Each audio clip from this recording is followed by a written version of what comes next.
Hey, welcome everyone. This is Heroes Hype Tempo Storm Series 3, week number 4. Good evening, ladies and gentlemen. We will be your tonight's entertainment along with some of the best amateur action you can imagine. My name is Lauren. It's my pleasure to be joined by... always gotta wait. The Foxapots, Kitchen Amp Heroes, the community coach, neighborhood-friendly Kalamalka. Tonight, good sir, how are you? Oof, I'm doing real well, man. How are you doing this evening, and how are all of you viewers doing? Oh, my friend, I'm sure they are hyped. I am particularly hyped, good sir. Very would hyped. Would you care to know why? Could you tell? I'm not quite sure why. Could you tell us why you're so hyped, Lauren? Because I had the good fortune of having my whole life changed, and By I'm ready. what? And I'm ready to change the lives of all of you out there, guys, ladies. We're gonna do something we've never done this before. We're gonna do something. We're gonna learn a lot about our good community coach Kalamalka tonight. Wait, what? So here's what's gonna happen. Oh no, man! I'm gonna play a clip. It is 60 seconds in length, and during the course of this entire clip, here's what I ask of you. The only thing you can post in Twitch chat are Bible thumps and angel thumps. You will be in tears. A tear will be brought to your eye, at least one of that I can guarantee you. Post your Bible thumps and angel thumps in the chat. Afterwards, we'll just continue on with the evening like nothing ever happened, but what I would like for you to do is to go to Twitter afterwards and use the hashtag HHTS and tell us how your life was thoroughly changed by 60 seconds of footage from Kalamalka. And the best response will be read here on the stream tonight, and I will donate $10 to the prize pool in your name after giving you a shout out. That's pretty PogChamp. That's pretty... dude. It is beyond PogChamp. I can't fathom anything better than what we're about to see. So I'm going to cue it up now. I'm going to cue it up now in a production value, LOL, and everything else. All right, here we go. So we're just going to play the clip. We're not going to say anything. We're just going to play the clip. You see... Okay, here we go.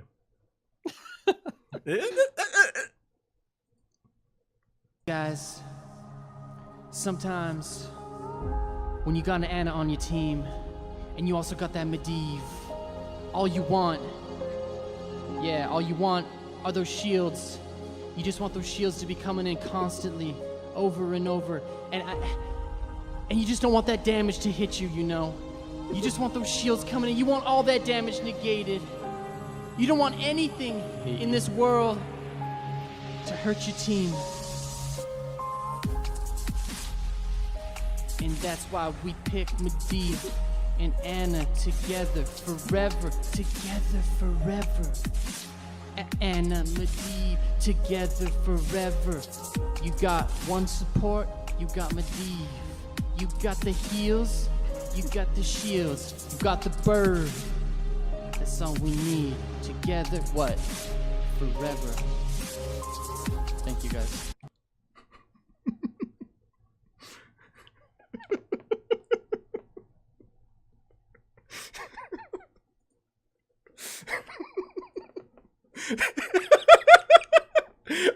We already got the angel thumps and Bible thumps in the chat. I love you guys. I love you guys.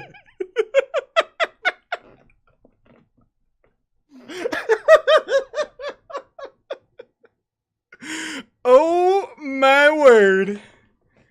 Okay. So obviously you came in tonight expecting some entertaining Heroes of the Storm action, but oh no. We got a little more than that. Your lives have been changed. So go over to hashtag HHTS. Let us know what you think. Let us know what you think. That's all I ask. I'm gonna look back. You only experience. You can't experience it just once. It is actually everything. I've never watched this. But I'm watching it right now. Okay. We are getting the first night, the first game of the night lined up. It's going to be Operative Esports taking on Soulless Black. Operative Esports, they are recently Flame is Lame. They're on a new lease on life with a new name, a new organization backing them. We've seen them have some struggles in the open division, not meeting the expectations that I'm sure they have set for themselves. But the potential for this team is obviously there, and I'm really glad to see that an org snapped them up. I think this is a good turning point for them. They could really show their stuff, show up tonight, have a big performance. I'm really glad we'll get a chance to follow them, see how they fare. Argue now. We've heard from our good old fashioned art. Just don't make him like that guy anymore. They don't make him like that guy anymore. You know? You're getting like more and more excited about it. Soulless Black, they banned out Warhead Junction. Operative in turn have banned Tomb of the Spider Queen. So we're gonna see where we end up going. I'm a little sad about the lack of Tomb of the Spider Queen. And the lack of Forehead Junction. Why don't we ever get to go to that map? Can you tell me why we never get to go to that map? I don't know, man. They just don't like it. They just don't like it. Yeah, props to Drink and Run 152 for putting that clip together. That is some of the best. Props. That's the best 60 seconds you could imagine. You could imagine. Okay, Leo, you're... I thought it'd be funny. I really want to hear how people respond to that. Again, use the hashtag HHTS. Really, we can't talk about it here. We got Heroes of Storm action tonight. Go on Twitter, let us know what you think, because it changed me. I thought I knew you, Kyle. I thought I did. Sometimes you just get inspired, man. Dude, I'm inspired. Dude, you got the heels?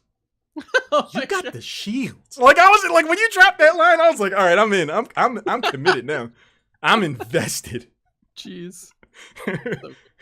I was hanging off your every word from at that point, dude. Thanks, I was just. But we're already getting in the lobby here. Excellent. Ooh, this is gonna be a spicy game. Oh, it's my favorite map too. Couldn't be more excited about this. Cursed Oh, what are you laughing about? Emirates, I'm pretty sure my neighbors heard me snort laughing. So that's what you do for the community. That's what you do, Colin. See? What you coach them and you make them snort laugh. What a guy. I'm really glad. Thanks to everyone behind the scenes of HeroesHype who went along with the gag for me. I thought it'd be pretty cool to tweet that out and get some reactions from people. I actually came up with that idea like a half hour, 40 minutes so before we started. But the good staff that make all this possible, they're quick on their feet, man. I'm impressed. We got the tweet out and everything, so that's cool. It was perfect. You know what? I thought I was gonna regret it when it started showing up, but you know what? It just worked. Man. It just felt right. You know? How dare you? That's what it needed to happen, man. But on the real, that combination is gonna be absolutely insane, right? I mean, so? The nano boosted Medivh. It is. When you think about it, you'll have the heals, you'll have the shields. Oh my gosh. You'll have the bird. Honestly, Kyla, that's all we need. That's all. Oh my gosh. See, but like, it's one thing to have a boosted Medivh on your team, but it's another thing to have a nano boosted Medivh on your team, right? Like, no cooldown shield, or sorry, no downtime shields. There's obviously a short cooldown, but that is going to be pretty dirty though. Nano boost, the shields are going to be there. 8 seconds of not being able to die ever. Yeah, scary. Well, speaking of scary stuff, Kel'Thuzad will be available for play this evening. I think this is going to be the first time we've seen him. He wasn't in the open division this week, in the last couple of the open divisions. So I honestly think this is going to be the first time we could potentially see him make his way into competitive heroes. So we're out on the cutting edge right now. Oof. If you've heard me talk about Kel'Thuzad at all over the past couple of weeks, I think he might be one of my favorite heroes in the game. I absolutely love playing him. I love watching him being played. He doesn't feel cheesy to me. He's incredibly explosive in the way that his like his damage combination works. And then he just seems like I was talking about it earlier. He seems like he is objectively one of the strongest mages in the game. Like I would put him above Li Ming. Li Ming obviously does some things that he can't, and works well in some situations where he wouldn't. But if you're actually able to not lose the game by 10 and get your life stacks up, like he can be insanely scary. We're about to find out. And Mantis in the chat, the dad of the community, has let us know we've already cleared our $1,000 goal. We would love to be able to get to $1,100. I mean, again, like I said, I'll be donating $10 to the prize pool tonight and giving a shout out to whoever has the best response to what we just witnessed to start this evening off. But speaking of starting the evening off, we got the first game of the night. It's going to be Operative Esports on the right, Soulless Black on the left. Operative enjoy the luxuries of first pick, first ban. With Kel'Thuzad being on the board now, do we see the call getting banned out before things start out? Bahamut gave a $26 donation. Woo! Congratulations. Thank you, man. Appreciate that. So I'm wondering if that is exactly what they're looking to do, because why else would you be floating an Anubarak ban? Anubarak is really strong against mages. His dive potential is insane. You can dive onto the Kelth. Okay, there we go. There goes my idea. But that's what I was kind of seeing when I saw the Anubarak first ban in this meta. It only makes sense against a mage pick early on. But we don't see it. We see the Genji banned off instead, which again is another hero that could just Oh, okay. I was about to say that. I feel like Soulless Black is contractually obligated to ban out Kel'Thuzad after seeing Gugu get taken off the board. Genji's one of the best responses to Kel'Thuzad. Anything that can dive on him and really take advantage of that lack of mobility that he has is a problem for the mage. So, yeah, you know that first pick was going to be Kel'Thuzad if it wasn't banned out, and it paves the way for the dinosaur.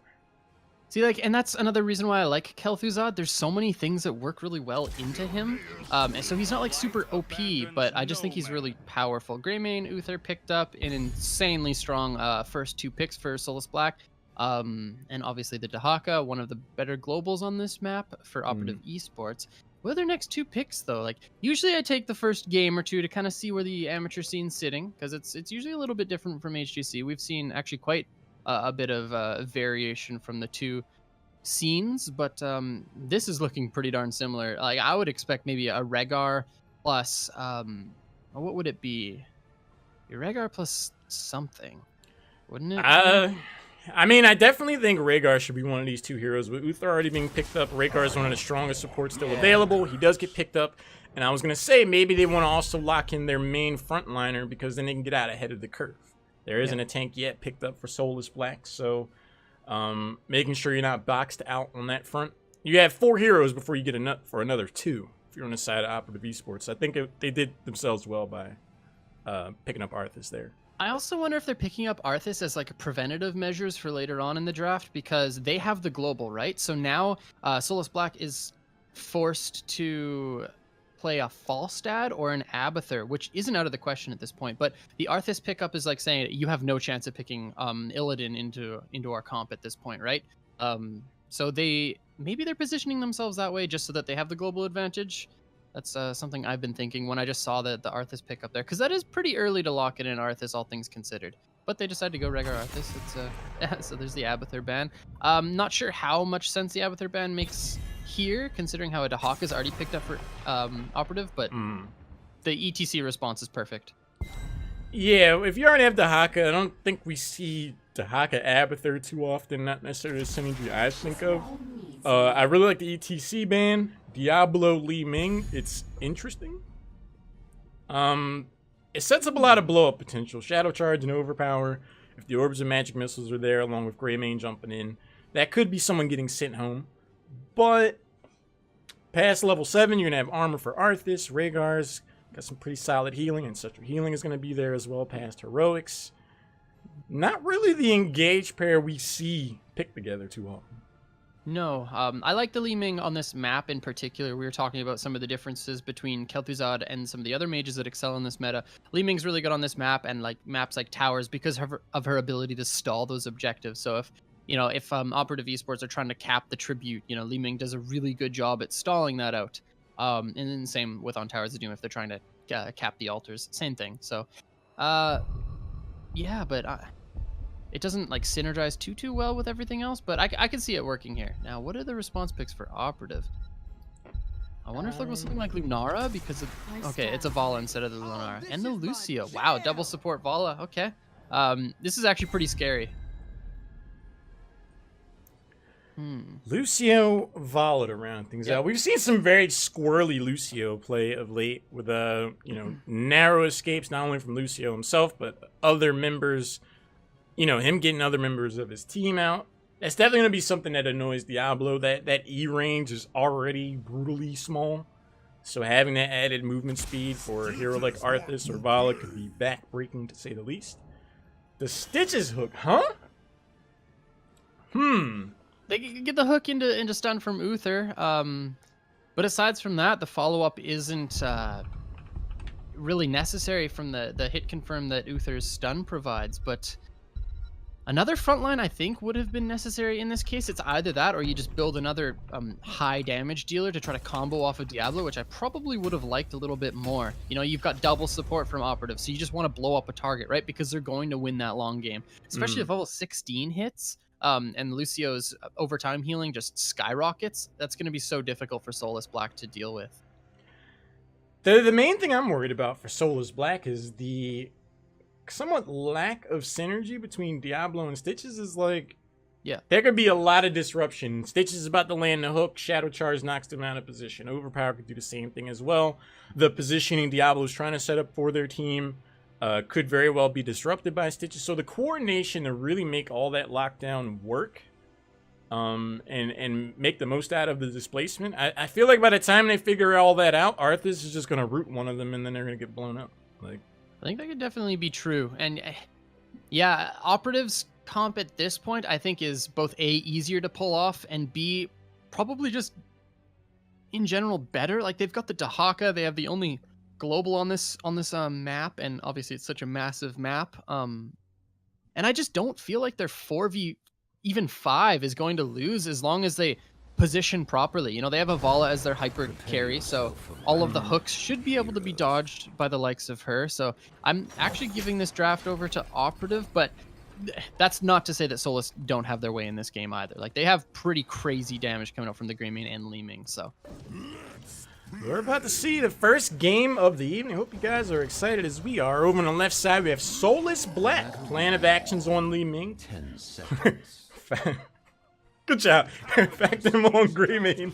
Zeramus is on Diablo. The Penguins playing Stitches in Downstrassi. It's going.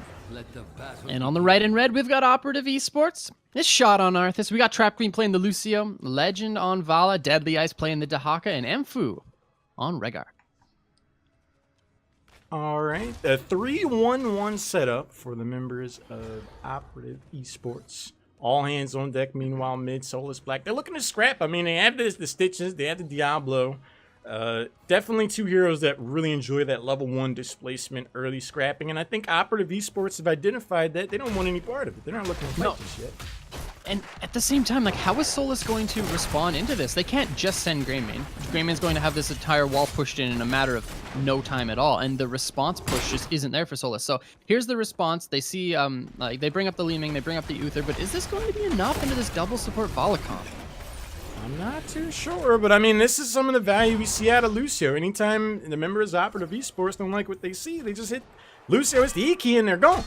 Yeah. So it's definitely going to be something of an annoyance for Soulless Black. Their displacement, those hooks are going to have to be very impactful to Uther stun afterwards if they hope to get those kills, because otherwise they're going to see a lot of people on the side of Operative Esports just skate away. Yeah, absolutely.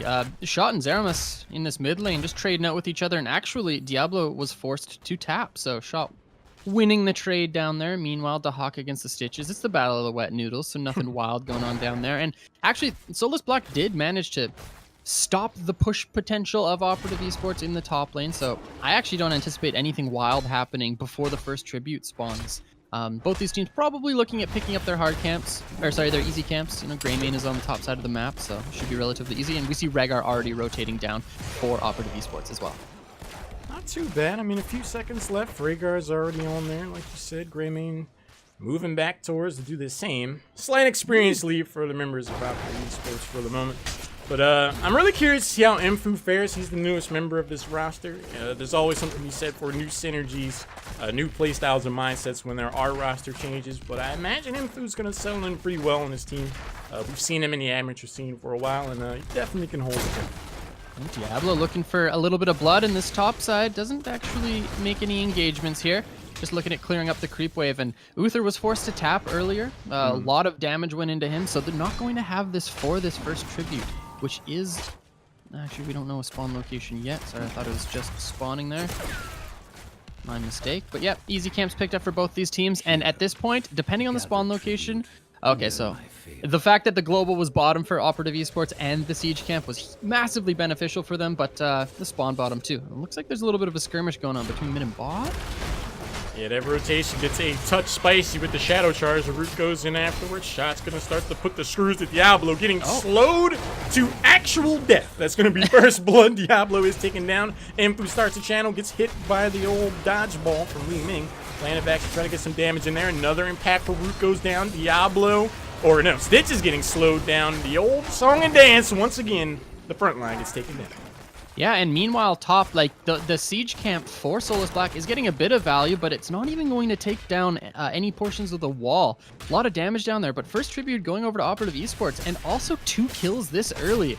There's definitely a Frozen Throne reference to be made, right, with all those slows, but dang, that's the value of Arthas and Lucio. Like, it's so difficult to get away from the likes of that, especially with a low mobility frontline like Stitches.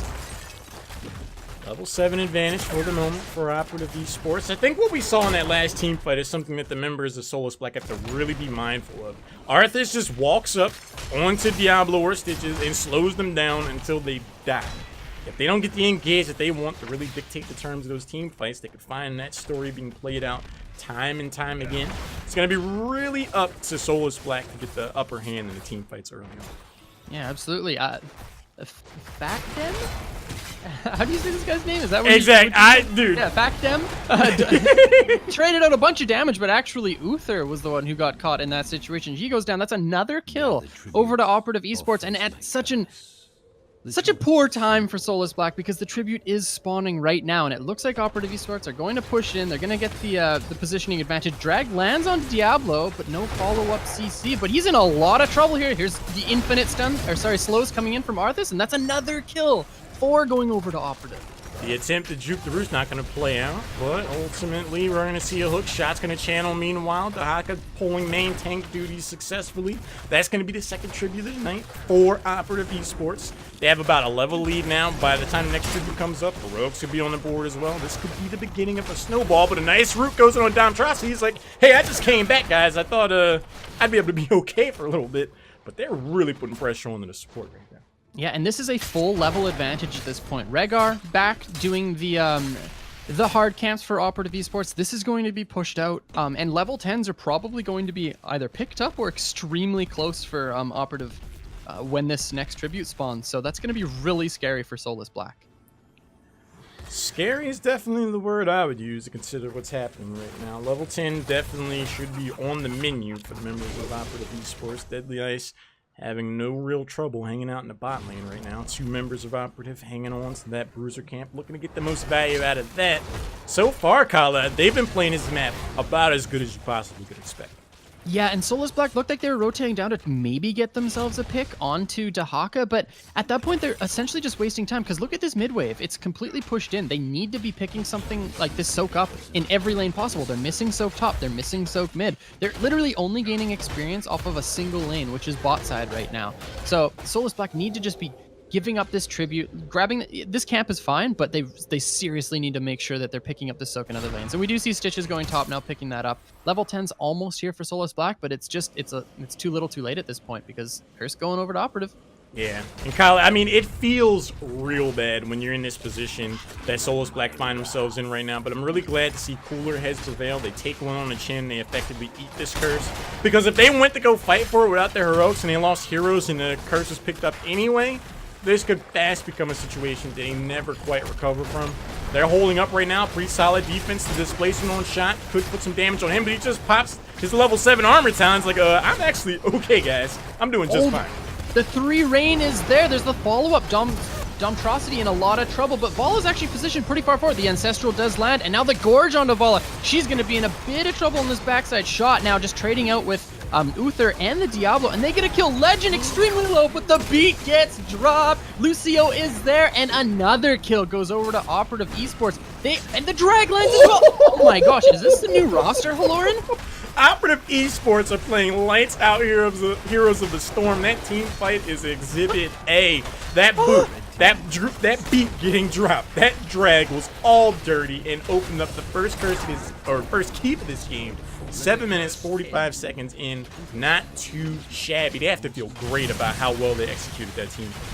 They picked up that hard camp because they knew that they were going to be getting the curse off of that. They proxy the wave top with Lucio. They dig in with the Dahaka, get all those kills, drop the mid wall, don't even get the other tower. They didn't care about those. The creep wave picked it up after, and then just took the keep. Insanely smart shot calling and very quick because they needed to make those decisions. They had 9 seconds left on the curse when they were destroying the wall. Now Operative Esports back up with their 4-level lead at this point, pick up their boss, and they're heading top lane. And I really think in a lot of ways they needed this to build that kind of momentum and confidence in themselves. They have a new organization now. They have a new member, Imfu, and right now they are playing incredibly well. They got the boss. They're not going to go coast to coast. We're going to see Soulless Black try to pick up the boss down in the bottom left corner. We could have potentially seen some really aggressive play from Operative, and they could have went to go down there and look to throw their weight around. They're just going to try to pressure this top keep. They already got the middle one. They're rocking and rolling right now. I'm pretty sure that boss doesn't even get the fort, so the fact that this trade is happening for Operative I think is completely fine, because if Soulless Black decide to take this fight, there's going to be a 4-level differential for them. So this could potentially be game if they try to defend this. Zeramis actually caught out here. There lands the drag, and the Unstoppable Cleanse comes through, but he's going to be in a lot of trouble, and it looks like he's going to go down first shot, now looking to pick up some more kills. Apocalypse will not get the value that Diablo was looking for by any stretch of the imagination. That's going to be another hero getting taken down. Greymane jumps in and gets fed on the chopping block. Ancestral Healing's going to land for posterity. We're going to see Uther drop as well, leaving just Stitches, the Penguin, alive. With this boss with a scrap of health left, I do believe, Kyler, that the members of Operative Esports have done it. Game 1 goes over to them in decisive fashion. I mean, that's a 9-minute game right there. That was... They took that boss. They took the siege camp. They thought that they could get the game off of that play, and it looked like they could, right? If you get a fight when you're in a 4-level lead like that, you're going to be able to end the game because you just push past and then destroy the core, like exactly what they did. I'm glad that they looked to end the game there, because that looked from our perspective like a game-ending play. Sometimes it can be a little bit more difficult if you're, in the heat of the moment and you're shot calling to make those sort of decisions, because, technically if you wipe there, right, the team that you're just playing against is completely back in the game. They probably get like 2 levels off that play. So I liked the way that Operative played that, and yeah, really sweet game. 9 minutes. Nice job. It was really impressive to see. I think we saw some maturation out of their decision making. I feel like in past weeks when we've seen Flame is Lame, now Operative Esports, try to handle macro against stronger opponents, they really struggled, where they didn't seem to find a way to find the end of the game to just close things out. Yeah, I theorized they could have gone down for the boss of the bottom left corner, but I really like the decision. No, let's just push top. We have such a lead right now. We forced them to take this disadvantaged fight. It's a lot better than going down and just trying to get this bottom boss. The bottom boss isn't going to get us any closer in the game. They press their advantage. They go through the top lane. They force that team fight. They get the takedowns. And, I mean, I have a lot of hope for how well this team's going to do for the rest of the series. Myself as well. And I also like the way that they drafted. They picked up Dahaka early. They grabbed the Rhaegar early. They had so much more control over the lanes and mercenary camps than their opponents did. And then as soon as they, basically from level 1, right? Like we saw Soulless Black rotating around basically about Operative Esports. They had Operative Esports put the Vala, Rhaegar, and Lucio topside, and then Soulless had to respond to that, and their response was a losing. Oh my gosh. Matchup. So that sort of stuff is really difficult to deal with. And then, you know, as soon as first tribute spawns, there's mercenary camps pushing out. You got a Dahaka to deal with. So you have to make fast decisions, or else the global's just going to gain so much value, you're going to lose the game, right? And those decisions weren't made on the same page, because we saw Diablo getting picked off quite a bit, and also Stitches as well. Just not everybody being on the same page for Soulless Black, and Operative Esports took advantage of it, and I like to see them do that. Yeah, I mean, I think they needed a game like that for them to find confidence in themselves and just say like, hey, you know, we got this new organization now. We got a new name. We're representing a brand. We have a new member of our team. This is a huge turning point for us because, like I said, we have seen them struggle in past weeks. But that kind of play that we just saw from them is the Flame is Lame I remember from the second part of this recent Open Division phase. So I really hope they keep this kind of momentum going. We should continue to follow them, I do believe. But I saw in the chat, someone asked like, "Oh, there's a bloody hand in the corner." Like that's new. What's that? Well, actually, just today, bloody makes incredible gaming peripherals, and today actually they sent me some came in the mail today, so I've been able to play around with this keyboard. I've never had a mechanical keyboard before. I always thought they were cool, but I just never got one. And the very first time I typed the sentence, I was like, I get it. I immediately understand what the allure is about. You take this out of the box, it just feels like a professional product. It feels like something that takes gaming very seriously, something that's going to be very durable. I think this bad boy is waterproof, dustproof to an extent. Like, it's crazy. And again, like, one of the biggest things that, you know, they say about this keyboard is that it's supposed to have like the fastest reaction time and has really short like distance between you press the buttons and like things activate. I feel it. Like, it's so fast. Like, when I type stuff, it throws my rhythm off because I'm not used to like the keys like entering that fast. I'm like, holy crap. So I don't know. I mean, I think it's gonna really help out playing Heroes with like quick cast and stuff like that. So I don't know. This is a really neat keyboard, and it's available in the Match Arena. I would strongly recommend it. But we have heard from our good old-fashioned Argy. It looks like Operative Esports were able to advance through their opponents fast enough to where we'll find ourselves taking a short break.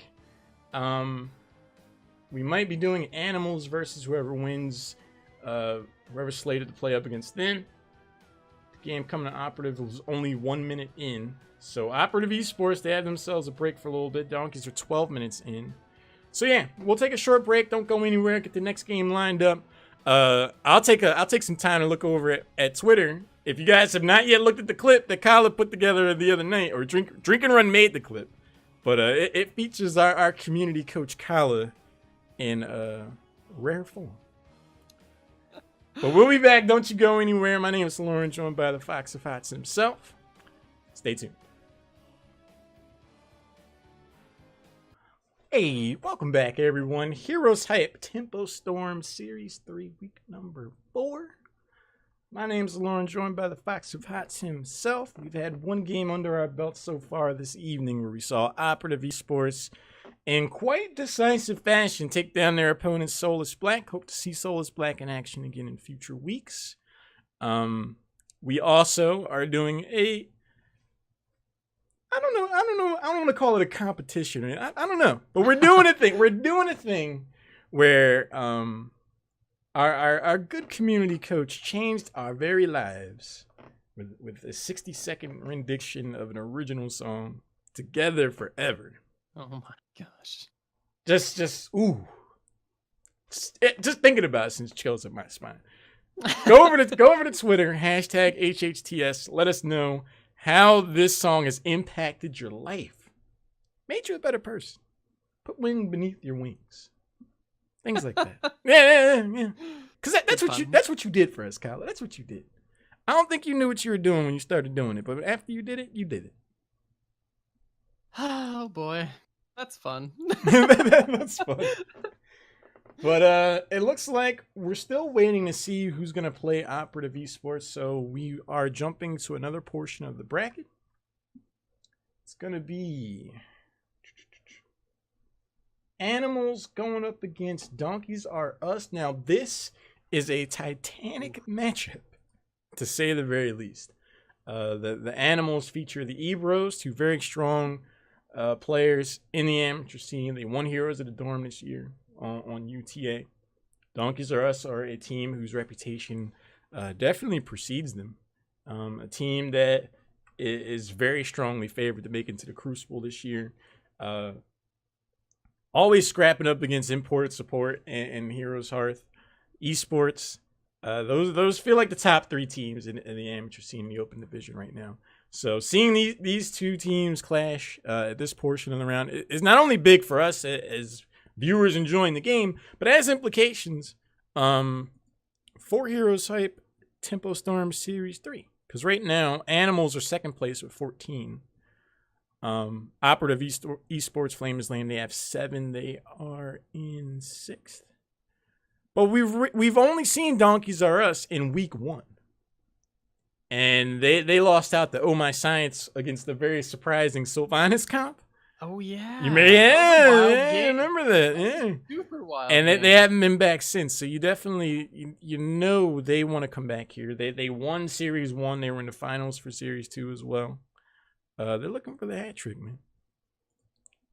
Yeah, I say it a billion times, man. Jin's one of my favorite amateur players to watch. I love his hero pool. I love how aggressively he plays. And against something like, if Kevin ends up getting one of his aggro warriors, like ETC, maybe like a Muradin or something, we're just going to see like a bloodbath of a game, right? Like it's going to be absolutely explosive, especially on a map where objective contest is usually, pretty heavily team fight based. There's no terrain that you can contest over. You literally have to physically be on the spot in order to capture the shrines on Sky Temple. So I am super stoked for this game. Yeah, this is going to be an intense one for sure. And Animals is also the team that'll pull out some crazy stuff. Like we've seen them. Yeah, they played the Cho'Gall, right? Yep. Yeah. They've been behind the reason for Cho'Gall bans in the open division for sure. We are most certainly ready here. Wouldn't be surprised to see some Cho'Gall bans or consideration in this go round. Both of these teams have a huge variety in their hero pool, so they could definitely pull some proverbial magic out from where you at least expected. A lot of gotchas. You'll take a bunch of picks, and at the end of the draft, they'll be like, "Oh, here's a surprise chin because you didn't pick any lockdown," and oops. they just have a very cerebral approach to Heroes of the Storm in that way. So every pick at every portion of this draft is going to be very important. Yep. So Animals jumping into this game, they've got first ban, they've got first pick. So I wonder if they're going to try to position themselves so that they can get the Kel'Thuzad. Hero we haven't seen yet, but he is available today, and I personally can't wait to see him. If we do, please bless up, give us the Kel'Thuzad, give us the Lich Daddy. RNG bless. Yes. Get wrecked. Kel'Thuzad banned off by Animals. They don't want to deal with it whatsoever. And then the response ban of Abathur. We were just talking about that. The Animals were a team to play Cho'Gall. They play the Abathur. So Donkeys R Us just decide to remove that from the equation immediately. So now, if you're the Animals, what are you looking at for first pick? I'm not too sure. I mean, there's the Hawk out there, ETC. Rhaegar's seen some. There's the ETC pick. Rhaegar's seen some first pick priority as well. I think it's very interesting that Animals with first pick, first ban would take Kel'Thuzad off the board.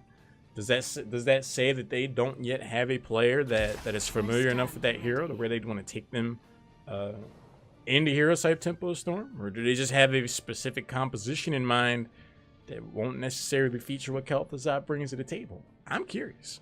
Probably that. It's probably that they just haven't had like the practice with it, right? And they're just not comfortable running one of those comps. Because if you leave it up, right, off the first bans, you have to first pick it because Donkeys R Us guaranteed they won to it, right? But instead they decided to go with the Vala Uther. But yeah, what I was saying there, they're probably just not comfortable keeping it up because they would rather ban it off than pick it themselves because they don't want their opponents to get it because he's a volatile hero. They're not used to playing against him, and he's just really strong. So. Yeah, it's always interesting when a new hero ventures into the Nexus and then they're cleared for competitive play. Garrosh made some waves, and he's actually fallen off to a degree. We still see him every now and again But Kel'Thuzad's one of those heroes where if you don't have a lot of dive to worry about, he just hangs back and absolutely decimates team fights. I think his presence is going to be felt in the meta for a long time. And so I know he got a nerf this patch that came out today. But I don't know if that's going to be enough the way we won't see play. But I'm actually really curious about this because Brightwing got some really interesting changes today. Have you had a chance to check those out? I did. Definitely considered buffs to Brightwing. I know there's a couple of people that would say they're nerfs, or I've seen people say they're nerfs, but I don't think so. I'm stoked to see her played. I think she's a fantastic hero. She used to be played so often, right? Like she was one of those supports that was just picked up actually really early in drafts like this. I wasn't sure if she needed to be picked up in a 2-3 rotation, especially when the likes of like Rhaegar is available, and we know Itobi, like he absolutely loves that hero. So it did come out pretty early. So the animals are up to something, that's for sure. Is this double support? Is that what they're looking at doing? Because I know Donkeys R Us are probably looking at doing that. I mean, double support has definitely been a flavor of the past month or so. And it looks like Donkeys R Us are still thinking that double support's on the menu for the animals. So they're going to hover and ultimately ban out Rhaegar going through their second rotation. Yeah, see, that makes sense to me for sure. And Lucio ban has to show up here, doesn't it? Because they have the Vala, they have the Uther. It looks like they want either Ariel or Lucio, and I would say that Lucio is just stronger than Ariel on this map, or just in general right now. I think that he's a lot more useful, especially into, ETC. But they ban off the Tassadar instead. Another strong pick. I think that's also a really good ban instead of the Lucio. But now if your Donkeys R Us, like Dahaka's up, you've got your global. Usually when you want an auto attack steroid hero like Vala plus a support or even 2 supports, you want something that can soak the side lane. So a Dahaka, and especially as a matchup to this Brightwing, would be a fantastic pick shortly here, because I don't think the animals can go for it. Yeah, I agree with you 100% there. I feel like Dahaka would be a very strong pick for Donkeys R Us right now. The animals could have all the global presence they want in the world, but Dahaka is one of the most reliable global presence heroes that can soak a lane, even against a 1v2, and not die, but also clear out the wave fast enough to where not too many shots are taken off of the tower. I think it'd be a very sound response and negate a lot of the value that the animals were going for by heavily prioritizing ETC Brightwing, but they're going to go another way. They're going to take the Angel of Death Malthael and scratch their proverbial chins. Do donkeys have? I guess donkeys have chins, right? Yeah, something like that. Go with Stitches Malthael. That's actually pretty interesting. Like the Stitches is the interesting part for me, because Donkeys R Us aren't really looking at getting those hooks and landing instant kills, but Stitches is a very high health warrior. So he's one of the more tanky front lines, if you want to call, or if you want to say that. But Malthael, the anti-warrior here. I love Malthael. I think he's one of the strongest heroes in this meta right now, especially a meta that's dominated a lot by early picked warriors like the ETC. We saw Garrosh as well, and you were talking about how Garrosh has kind of fallen out. It's because ETC has showed up, and also because people have just been picking Malthael into him. So I like this pickup, and he's such a strong teamfight hero. So yeah, it's really interesting when you see Malthael play against Garrosh. That last rites is dirty, to say the very least. 2 heroes, 2 select here for the animals. They got to put their cards on the table. Do they go for another support? Do they go for another warrior? Mage? Are they looking at their Li Mings? They did snap up the Lucio. I knew Lucio was going to show up at some point. Lucio is a really good pick for animals here because they're against the Malthael. If Malthael dives in with Tormented Souls, like you literally just match it with you drop the beat. That's all you got to do. And then it pretty much nullifies that entire heroic. So I really like that choice. Yeah, I think we'll only see the beat getting dropped when Malthael tries to throw his wings around and have a good time, which would be much to his own chagrin. I knew it. And then I actually feel like Donkeys R Us wanted the Lucio, though. I do. I seriously feel like they wanted it. But they didn't end up picking it up. They wanted the Stitches instead. It's either that or this is what they were looking for the entire time, but I seriously feel like they were looking at the Lucio. But either or, like, they wanted the double support, right? Like, it looked like it from their first 2 picks. But New Morales, man, what do you think? I'm surprised. I mean, double support is very strong and prevalent in the current meta, and there are a ton of synergies that have S tier levels of potential. But Uther Morales, that's not who I would think to pair together. I mean, that's two very single target focused heroes as far as healing goes. If Alarak gets to that back line, if ETC gets the right engage that they want, Morales is going to have a rough time. It'll divert a lot of those long cooldown resources from Uther just to save Morales. I think it could struggle, but we're about to find out. I'm curious. Yeah, I think I'm with you on that one. It's actually super hard to say because both these drafts are something that I've literally never seen before. And I just feel like, you know, playing the Morales into a Alarak and ETC is a bit wild, but I'm excited to see how it works. Oh, it's bold, man. These guys are animals. And they're on the left. Oh, you like that? Yeah.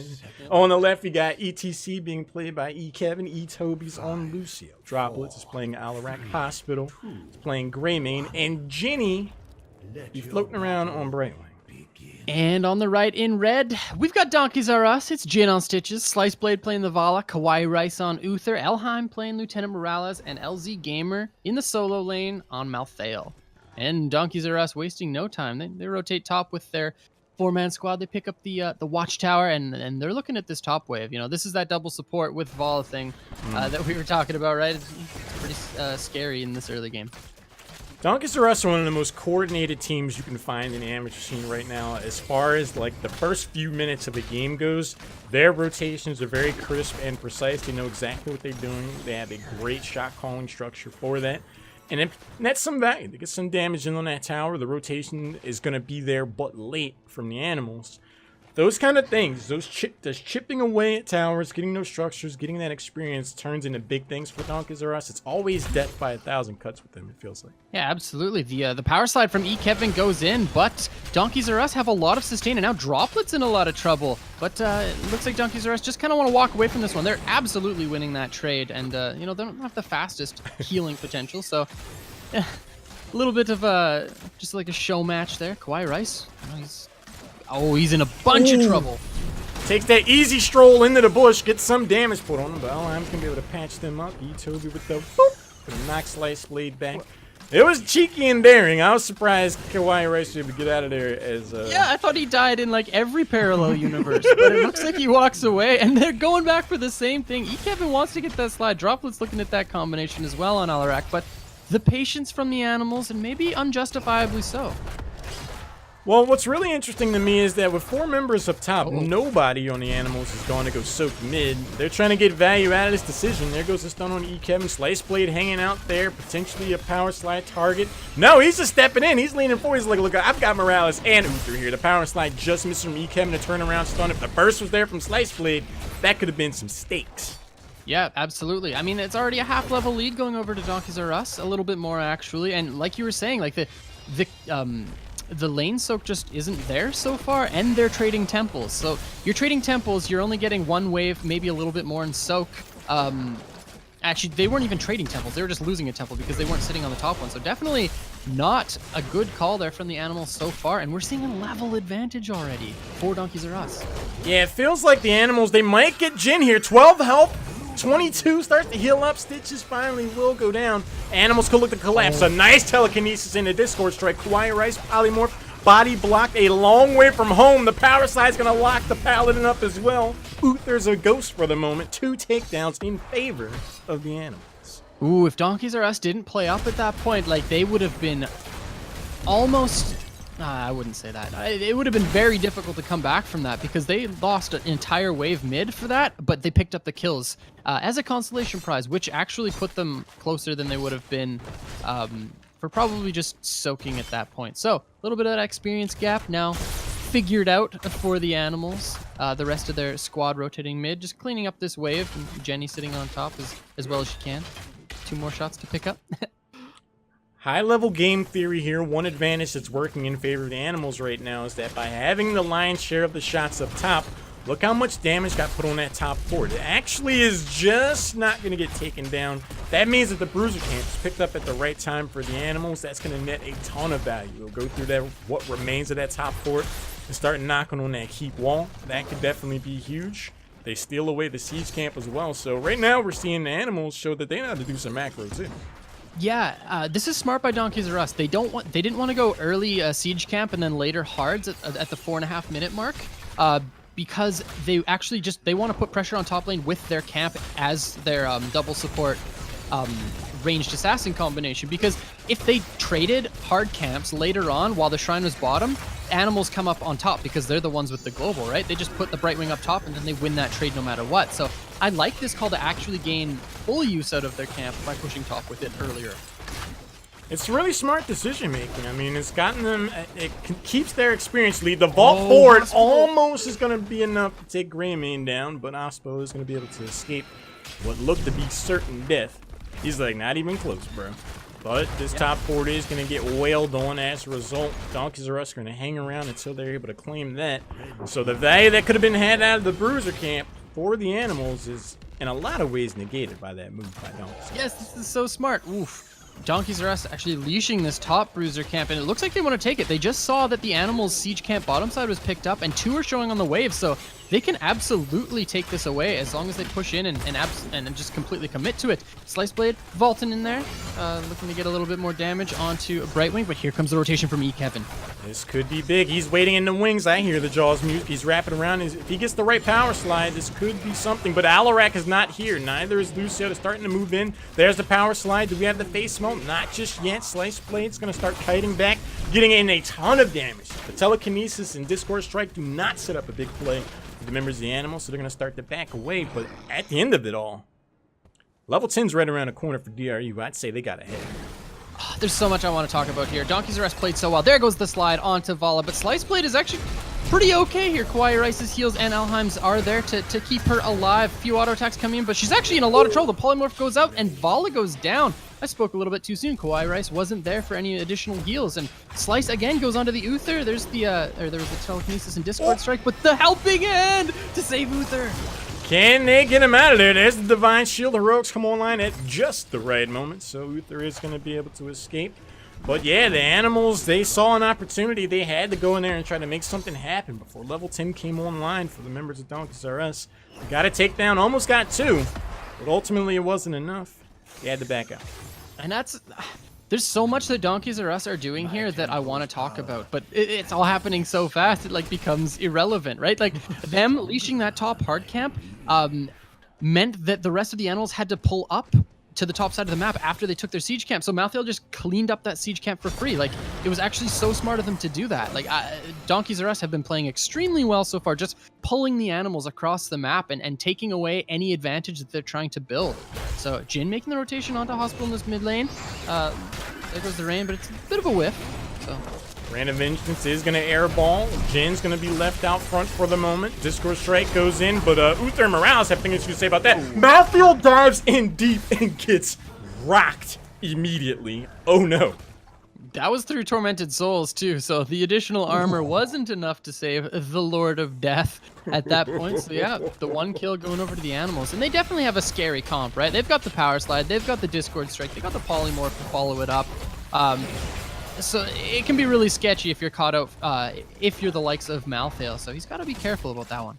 Yeah, I think that was one of the only missteps we've really seen from Donkeys R Us so far. Not having Divine Shield up, I think it was just a lack of coordination, because Malthael's like, I'm going in, boys, get my Splunking and Scuba gear out. Goes in deep, and Uther's like, I don't have Divine Shield. And Malthael's like, oh, so I guess I'm just dead then.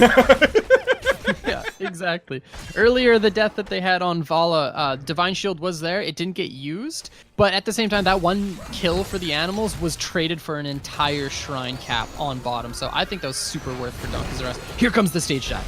Kevin goes in. There's the cleanse, the iron. The Divine Shield's going to help Morales get out of there. Nice disruption from Brightwing. The helping hand's going to get Kawaii Rice out of there. Or is it? Hospital's on the chase trying to get Uther. Finally is able to do so. LG Gamer makes their appearance. The whole time it's been pretty much 4v5.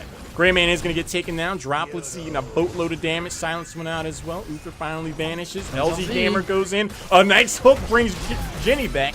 Beat gets dropped. And that's the Discord Strike. So much damage going over to Malthael, but the heals are coming in. Slice Blade also in a lot of trouble. So the animals just walk away from that one. And I thought that flank was going to be enough to turn that fight. Like, Tormented Souls is now up. It wasn't up as soon as the flank happened, but if it was a little bit slower, I feel like they could have really made a big play there, Donkeys R Us. But at any rate, the animals get pushed off of this shrine. Level 13's here for Donkeys R Us, so animals don't want anything to do with them. That was a gutsy and prolonged progression, Kala. I mean, it looked like it could go either way, but one of the big things to consider, LZ Gamer on Mouthfeel was not really there until the end. So as evenly traded as that was effectively a 4v5 of sorts. It doesn't necessarily bode well for Animals' chances, but if they get those right engages, we saw Discord Strike have a huge impact. If Droplets is able to nail one or two of those, that could be a game changer.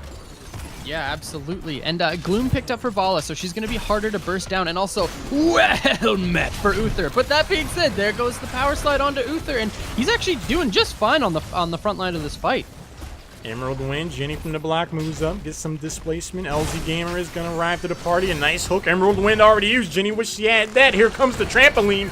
Kevin goes in. Our keys get pressed. There goes the boost from Morales on the Slice Blade. Jenny's the target. LZ Gamer harassing. Beat gets dropped at the right moment, but ETC goes down off screen. Yeah, really a good response. Sound barrier from the Lucio, but it just wasn't enough, right? Like, Brightwing was so low at that point. She ends up almost going down, right? Yeah. She had to just completely disengage from that fight. But yeah, the one kill going over to Donkeys R Us. And now another shrine picked up. Like, they have been controlling the objective on this map from the very beginning of the game, Horn, and it's boding extremely well for them. Like, look at this structure differential across the map. Yeah, they're doing really well. I mean, when you play against Donkeys R Us, it seems like you'll just be left scratching your head figuring out what happened. Their rotations, their ability to apply pressure on the map is some of the best you see in the amateur scene right now. They don't leave you too many opportunities to stay in the game. They're able to get that macro advantage and make those decisions 2-3 steps out. They find themselves well in the hand in the lead, and this is just another instance of that so far. Yep, so the animals clearing out these... Oh, I thought they were going to clear out the camp top, but they just did a little bit of damage so that their camp would win. It's going to eventually push in and grab that fort. They wanted to make sure that they were bottom side because I saw that camp get picked up by Donkeys R Us. They did not want to show 2 on the wave top because Donkeys R Us could have just snap-did that boss. So animals rotate down, they check it out, they realize that the boss hasn't been picked up, but the animals are in a tricky situation, right? Shrines are going to be spawning real soon. 16's coming in very shortly for Donkeys R Us, so the animals need to find a pick.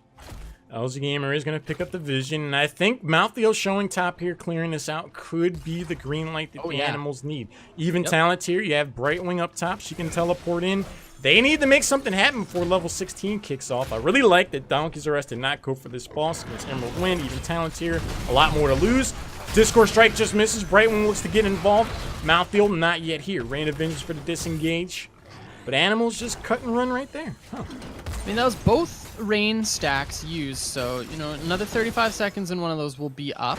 But I absolutely love the way that Slice Blade is using this rain. Like, so far it's landed on so many useful targets in this game, so nice job by the Vala there. And absolutely, Donkeys R Us were literally playing on their fort, as they should have been.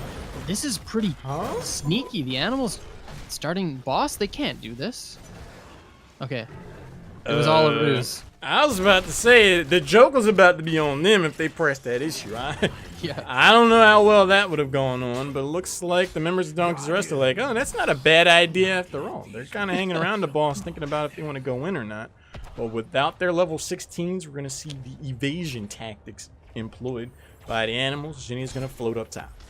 I'm actually really surprised that Donkeys R Us haven't just started this boss. They've wasted now 15 seconds sitting around it, and there's really nothing that the animals can do except for come down and fight and then take a 16 to 15 fight, but it looks like that's what they're going to do. Here comes the teleport from Jenny, and now the animals are contesting, but this is what I'm talking about. Donkeys R Us are just pulling the animals around the map and then making them lose time and lose pressure everywhere else. Like, LZ Gamer is just channeling that shrine the entire time.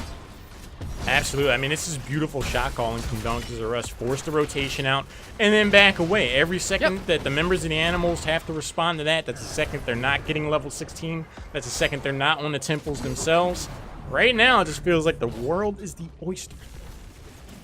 And the animals just showed on top wave too, so Donkeys R Us have knowledge of where they are. ETC now on the bottom side, but he does have stage dive, so he could look to join this fight. Now the animals hitting 16. they're going to look to get aggressive. Yeah, you can imagine Kevin's just looking for the right opportunity. There he is. He goes in on the trampoline, pushes Elheim forward. There's the Divine Shield on Morales. Random Vengeance goes down. There's the cleanse. LZ Game looks to get involved. Droplets low on health. Gets dropped himself. There's the stun. Well met, by the way. Toby low on health. Greymane evaporates. Lucio's going to get dropped. Brightwing gets cleaned up. And it leaves just the poor cow. And that's going to be a full ace. A full ace indeed. The stage dive came in on like the best targets possible. Hello, it landed on the Morales and the Vala, if I'm not mistaken. But the Divine Shield was immediately there from Uther and onto the Morales. The stim came out onto Vala. She was actually sitting in the middle of that fight, just auto-attacking for free. And they win the 5v5 decisively, I might add. And Donkeys R Us just push in mid with that keep down from all those shrine caps, and they're gonna end the game. Beautiful play. A nice team fight by Donkeys R Us. They're going to make this a lethal progression of events, as Donkeys R Us are going to be able to take down animals and advance further. In Heroes Hype Tempo Storm Series 3, week number 4, Donkeys R Us, they only showed up in week 1. But I tell you what, Colin, the boys are back. No, man, like, no, like, this needs to be said. Like, this is the best play from any team so far that I've seen in Heroes Hype, by far. So, starting out from the very beginning, the only thing that Donkeys R Us did poorly was die. It was the top side, right? Yeah. Because they completely out-traded that shrine first. So I think Stitches was on, or not Stitches. Yeah, Stitches was on it almost the entire time in the beginning. They were out-trading their opponents in that early phase so heavily. They were almost up, or they were up an entire level, weren't they? But then they died and lost a little bit of that experience. But that part's kind of irrelevant. When they early took their hard camp to push top and took an entire fort with it, insanely smart, because they're against a global, right? Like I was saying, if they trade hard camps, they're going to lose because Brightwing's going to be sitting top. They see that the animals cap the 2 siege camps bottom, they keep pushing it, and then they start the hard camp top. So that means they're going to lose a keep wall if the animals don't respond.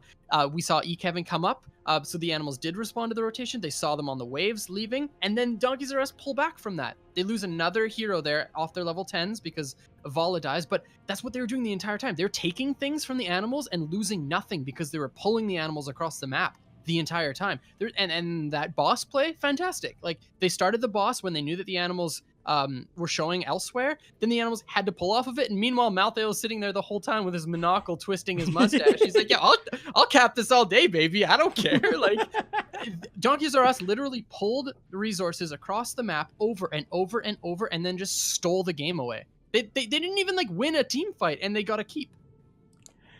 I think Insane. Insane's a really good word for it. I mean, I think what we saw there is a large part of why Heroes of the Storm is a cerebral and mental game before anything else. Technical capability is obviously important. Being able to press the buttons at the right time to position yourself properly, those technical aspects are all very important to being able to play Heroes of the Storm at a high level. But when you see strategy and shot calling being employed where it feels like one team is playing checkers and the other is playing 4-dimensional chess, Yeah. it's really impressive to watch. And like I said, Donkeys R Us are one of those teams where like you'll play against them and be like, how are they a level ahead? Like, why are we just responding to everything that they're doing? Like, we haven't been able to make a decision of our own since level 5. It really felt like that, and that's just awesome play. Dude, I get so excited when I see stuff like that. And it was a flippin' oh my gosh. It was a medic comp against ETC and like a Brightwing combination. That's pretty scary if you're the medic. You know, he had the or she. Did you say Medivh? Stop that. Did you say Nobody. Medivh? They're not. Hmm. But you know what I mean? Like, you're playing a medic into a stage dive. That's sketchy, especially once you start losing some structures. There's that stage dive bottom, where the animals, yeah, I would say they won the beginning portions of that team fight, but then it got turned around. Donkeys R Us picked up the rest of, or they picked up a 1-for-1 trade and then took the bottom shrine. Like, and then the Divine Shield onto medic topside off of that stage dive. Like, there's so many things there. C'est magnifique. Fantastic job by Donkeys R Us, man. Like, that was such a good game. Compliments to the chef all the way around. Jin was landing some really good helping hands. Really zoning members out with the Stitches of Rogue. It was just really cool all the way around. Oh, yeah. All the members of Donkeys R Us definitely showed up. The Animals, like I said, they're a really strong team. I think we just saw an instance where Donkeys R Us, they were in 4th place last night, and I think that kind of ignited a fire under them. They're like, we want to, we have higher aspirations than all that. And sometimes you just got to play angry. You just got to we expect more of ourselves than this. So we're just going to show up and play with a purpose. And I think we saw a pack of angry donkeys just then. Yeah. They were playing for real. Yeah, there's something to be said about you're watching a 1v1 trade, and one person like vaults away from the KT flame strike or something like that, and then the Vala mechanically out trades the Kael'thas, and that's really cool. That is. But when you just watch a team beat another team using their giant brains, that's what I really like. Like, this is the kind of game where you can literally just win based on strategy, especially a map like that. So I can't speak to enough about how well Donkeys R Us just played that game. Again, the Animals are high up in the standings. You can head over to HeroesHype.com, not only for standings in this current season of HeroesHype Tempo Storm, but also get the latest updates on the HGC. We are going to jump over to the next game, though. If Donkeys R Us keep playing like that, we'll see them later on, I'm sure, but we're going to jump back over to Operative Esports. They're going to be taking on Fratris, another really strong team. We've seen them in action earlier this series. Strong squad, to say the least. Righty. Ready to get into this game. We're on Dragonshire, again, one of the more macro-intensive maps. So this is another one where you can draft and play it in such a manner where your opponents really feel almost entirely helpless the entire game. So let's see if we get some of that play coming out from either of these teams. Yeah, I mean, the cerebral bar has definitely been set by Donkeys R Us, Operative Esports. They have a lot of tricks up their sleeves as well. Fratris is no slouch on macro play either, of that I'm certain. Operative Esports enjoy the luxury of first pick, first ban. They're flipping through a few heroes. They showed Sylvanas there for a little bit, Dahaka, Tassadar. They got a lot on their mind right now. Wait, you can see the hovers? I can't see them. Well, you could see the hovers earlier, and I couldn't. I felt bad, man. F. There we go. In the chat. So Tassadar banned off. Is it the Kel'Thuzad immediate ban here? I feel like Dragonshire would be a map where you'd be really strong on. You're forced to stand on those shrines in order to capture them for your team. So I wonder if that's gonna get banned off. I want to see him played, man. I really do. Well, I mean, I don't know if this is the map to sleep on Kel'Thuzad. I would ban him out because that one talent he gets where he makes that impassable rock that he can chain you to. Yeah, that's not what you want to deal with if you're trying to get away from one of these shrines. Like, one of those drops down, you get stunned off of that, you got to walk around it. That's an eternity. Yeah, for any sort of coordinated engagement. Absolutely, that talent was recently nerfed, but I could definitely see that being a huge pain in the butt on that map. Especially, somebody walks in to any of the shrines there, and you just, like you said, just wall them off. They're in a lot of trouble. But Abathur banned instead on Dragonshire. Not too shabby, not too shabby. I mean, again, it's a gesture that says, hey, I want you to play us straight up. We don't want any of these crazy shenanigans, limit some of the global options of sorts. But Dahaka's going to show up, a strong first pick for Operative Esports. All right. So they don't want the Kel'Thuzad. I'm just going to keep mentioning it because I want to see it real bad. I'm going to put that out into the universe. But if you're Fratris, what do you do to that response? Yeah. You've banned off the Abathur. What does that mean you're looking for? Oh, I rip Kel'Thuzad Rhaegar right here. I would too. That would be actually a sick opener. And I was gonna say Greymane Rhaegar works too. 1 out of 2 ain't bad. The dog combo, I like it. Oh! The call of Kel'Thuzad. We see it with the ETC. Oh my gosh, this is the combo, man. This is a combo, and you're forcing your opponents into playing this like 4v4 matchup too, which is beneficial for Kel'Thuzad because you've got the global. This is sick. I'm so stoked. Hey, hang on, I'm getting a phone. Kel'Thuzad speaking. I like it, man. I'm excited. I believe this is the first instance of coordinated competitive Heroes of the Storm action that will feature Kel'Thuzad right on the cutting edge right here, Kyle. I love this. ETC, there's a strong argument for both Mosh Pit and Stage Dive on this battleground. I feel like we're going to see Mosh Pit. Oh, yeah, for sure. Because of the Dahaka. Right. You have the Dahaka for the global presence. You don't necessarily need ETC hitting the trampoline in this instance. And you also want those super long stuns and everybody dancing around for Kel'Thuzad to knock down those proverbial bowling pins. I love this so far.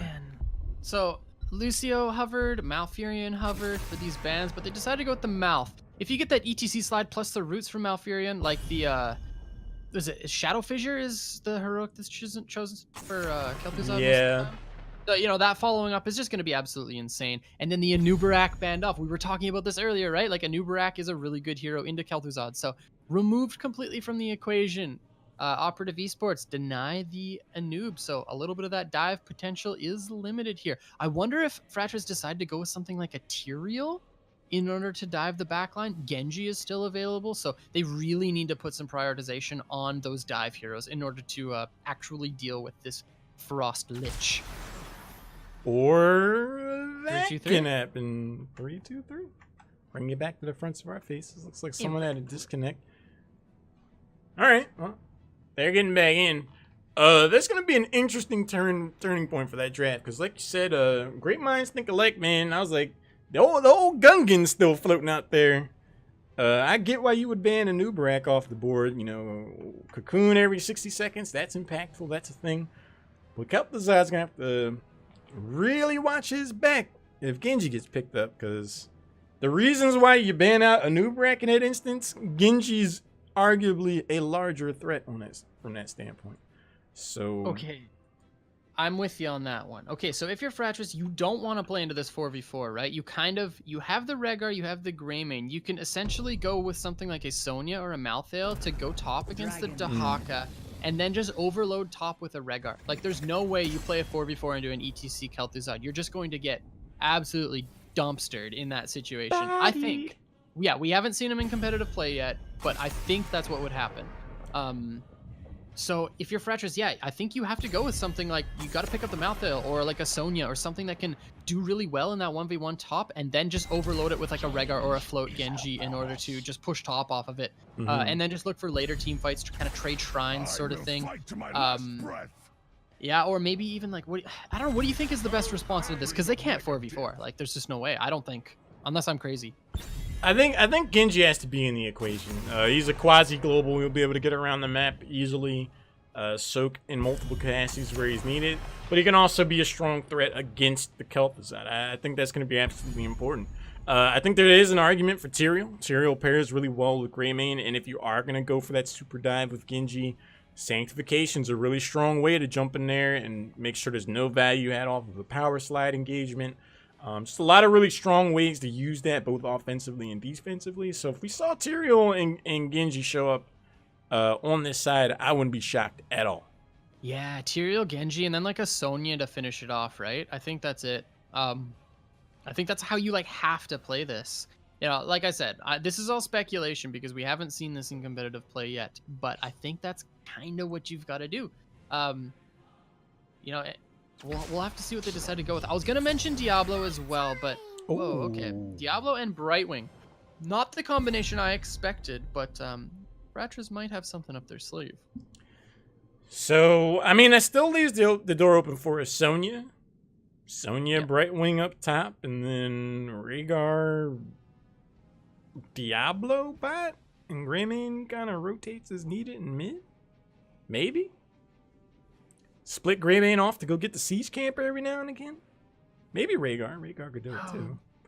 It's interesting. I mean, we saw Diablo show up earlier tonight. He didn't get the value that I think that they were looking for. This is a wider laned battleground. I mean, yeah, those are some tight corridors over the shrines themselves. But there are a lot of instances where Diablo's Q stands to get -4 value because there's just nowhere to shove anybody into. So I'm curious to see how it plays. Yeah, I really am too. Like, the rest of these picks from Fratras are just very interesting to me. But Operative Esports have their support to be picked up, and so they go with Lunara and Lucio. So they want that consistent backline damage of Lunara, also safe damage. Diablo can't really get onto her, and usually just like a single leap away, will get her away from the sort of Diablo engagement. So I like the pickup of Lunara there. And then Lucio as well, just for that additional speed. Kel'Thuzad has no mobility on his own, so having the help of Lucio in these situations is going to be massively beneficial to Kel'Thuzad's escape potential. Absolutely. There is the mouthfeel. The Angel of Death will round out the composition for Fratress. The Lucio pick, I definitely think is going to be a star of the show this game. We saw what happened when Lucio plays against Diablo earlier tonight. Like, he would try to shadow charge in. He's just chasing around people, full Bible thump. Like, yeah, I just want to talk, man. They just never get anywhere near him. And on top of that, you're going to have Lunara's poke. Kel'Thuzad's potential displacement with the 2 chains combination. ETC for the power slide. One of the things that I really don't like about Diablo in the current meta is that he has no real way to sustain himself. Like, yeah, you have the level 1 talent where you get the regen globes, you stand to get a good amount of those on a battleground like Dragonshire. But Rhaegar Brightwing isn't really the pairing that I would think, like, oh, you can overcome his lack of self-sustain because you have a heal tick every now and again. Like, I don't know, I just feel like Diablo's going to be a pinata this game. The only thing that I can see as a benefit to the Brightwing pick so far is just the fact that Pixie Dust is going to help against the Kel'Thuzad damage, but by quite a bit. Yeah, that's true. And as well with the new changes, what is it? With Peekaboo, it applies Pixie Dust to the target that you hypershift onto, right? I believe is the change. Yep. So I wonder if we'll see that talent picked up, because that'll kind of be like a deterring factor. You know, somebody makes an engagement onto a target with the Kel'Thuzad, then there comes the hypershift and a little bit of spell damage removed. But yeah, see how they play that one. Next game of the night, Operative Esports against Fratress, the former of which is on the left. Trap Queen is playing Lunara, Shot is sliding around on ETC, Mfu is playing Lucio, Deadly Ice is burrowing around on Dahaka, and Legend. Here's the call of Kel'Thuzad. And on the right, in red, we got Fratress. It's Kronos on the gray main, CO on Rhaegar. We got Hyperion on Malthael, Clog on Diablo, and Alexis on Alexis 007 on Brightwing. Both these teams just right out of the bats, just going into each other in this 5v5 situation mid. They want to scrap. I'm curious to see how this goes. As long as Kel'Thuzad able to hang back and they're left to their own devices, we can see their hero damage go through the roof. Nice Ghanaian cocktail is going to wake up Mfu. There's the creepy touch going out. Not going to be able to do too much. Nice overpower combination from Klug. Not going to be able to set up the takedown on Shot. Both of these teams there and showing no signs of slowing down. And the polymorph just is a hair late. So Shot's able to power slide to safety. Yeah, Operative Esports playing pretty ambitiously so far. They don't really need to make those sort of, I guess, rash decisions early. You know, you've got the scaling coming in from Kel'Thuzad as long as you don't lose early. So taking those sketchy fights like that isn't really what you want to be doing, but you know, they've got the Dahaka top now. Everything's kind of just equaled out, and now I think this is when Operative Esports' draft will come online if they're able to take control over these rotations. Yeah, I mean, I'd really like to see both of these teams kind of slow things down a bit. As much as I love early action, I feel like both of these teams, they need to start to establish a macro momentum. If they go in and lose one of these team fights in decisive fashion, I feel like that could really disrupt their play towards the early mid game. Nice stun combination from Kel'Thuzad. Trap Queen ate a lot of damage, was able to back away. Plug waiting in the bush. Kronos is going to rotate down together. The 4-person rotation is going to get split up. And this is what I'm talking about. This is when Operative Esports can actually come online. The chain does miss from Legend, but the speed is insane. The Frost Nova root's 1. So just looking at getting some stacks there on the Kel'Thuzad. 6 so far. You know, trying to build that up as much as possible. But yeah, this is when Operative Esports' draft, like, really can come online. As long as they can take control over this mid-bottom, Kel'Thuzad's going to have a really easy time. Shadow Charge goes in. There's the overpower. Speaking of having an easy time, Legends having the exact opposite. Brightwing shows up. Hair late, actually, no, they did teleport down, but that's going to be the first takedown on Kel'Thuzad. There's value out of that Diablo pick. Shadow Charge and overpower left Kel'Thuzad out of position. Yep, both altars controlled by Fratress now, so they're kind of looking at taking advantage of their Brightwing pick, pushing mid here. Trap Queen in a bit of trouble, taking some damage from the Rhaegar, but I wonder if he'll actually... Yeah, it won't go down. Fight one more auto, not quite there, but really low health there. And now bottom side, Kronos and Mfu trading out with each other. It's a little bit of a bloodbath, man, so far. Neither one of them wanted to gamble too hard. Mfu was like, I could go in after you, and Greymane's like, I could go in after you. They both decided to just back away. Alexis 007 looking to play the old James Bond music, and he stealthily steals away the Dragonite right out from under the faces of Operative Esports. Oh no. Yeah, first DK going over to Fratris, pushing that mid lane with the Brightwing. So, yeah, so far Operative Esports not able to take advantage of their, I guess, CC potential early game. They've missed quite a few opportunities so far, and now they're not falling too far behind in terms of experience. This first DK not going to get a lot of value. I mean, they're just picking up that first wall and maybe a bit of damage on top, but actually looks like it's going to go down, so. Yeah, and who's going to hound that? Alexis 007 is going to be able to go away. For all intents and purposes, I mean, Operative Esports didn't do too bad as far as the defense goes, but the Siege Camp should get some residual value here. Grenade Cocktail's going to land on to Legend. Diablo moves down, gets booped. Brightwing wants to get involved as well. Lunar looking to be an annoyance on the poking front. Losing a lot of damage. There's a nice stun. There's the follow-up damage. Lunar and Kel'Thuzad have what it takes to take down not only Diablo, but Rhaegar is going to get kicked too. And it's like almost like it's a matter of time with this hero, right? Like that, the chain landed, the double chain hit, the Frost Nova managed to root. I think it was just one, but still that was enough. Like they got 2 kills off of that. Really nice play there by Operative Esports, and that's what they're looking to do. They were looking to do that a little bit earlier, but that's what their comp is looking to do right there. Perfect example. And meanwhile, the first portion of Master of the Cold Dark is picked up for Legend, so he's going to see the 2 cooldown across all basic abilities so far on his KT.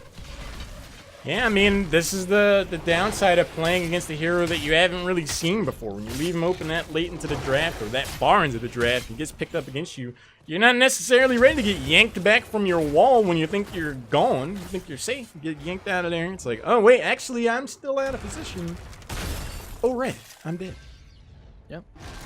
That's exactly true. And now both of these teams just looking to pick up some camps, get some pressure out on the map. So both hard camps picked up, and actually Legend in a bit of trouble here. There goes the Shadow Charge. No overpower. The chain comes out, and it's probably going to be enough to save Legend. Yep, there's the root. Oh my gosh, now Brightwing in a lot of trouble. Lunar just going to finish up that kill, and just completely goes over to Operative Esports. Brightwing was like, it was just All right. a prank, guys. Yeah. I mean, Shot really did his trigonometry homework to get that power slide in. I think that was the exact perfect angle necessary to get enough disruption for the members of Operative Esports to turn it around. But there's an overpower, leaves Shot out of sorts. There's a stun from Kel'Thuzad, the root to follow up. The small wall will get taken down, and Shot is free. So, the build so far coming in from Kel'Thuzad. No phylactery at level 4, so that's pretty interesting to me.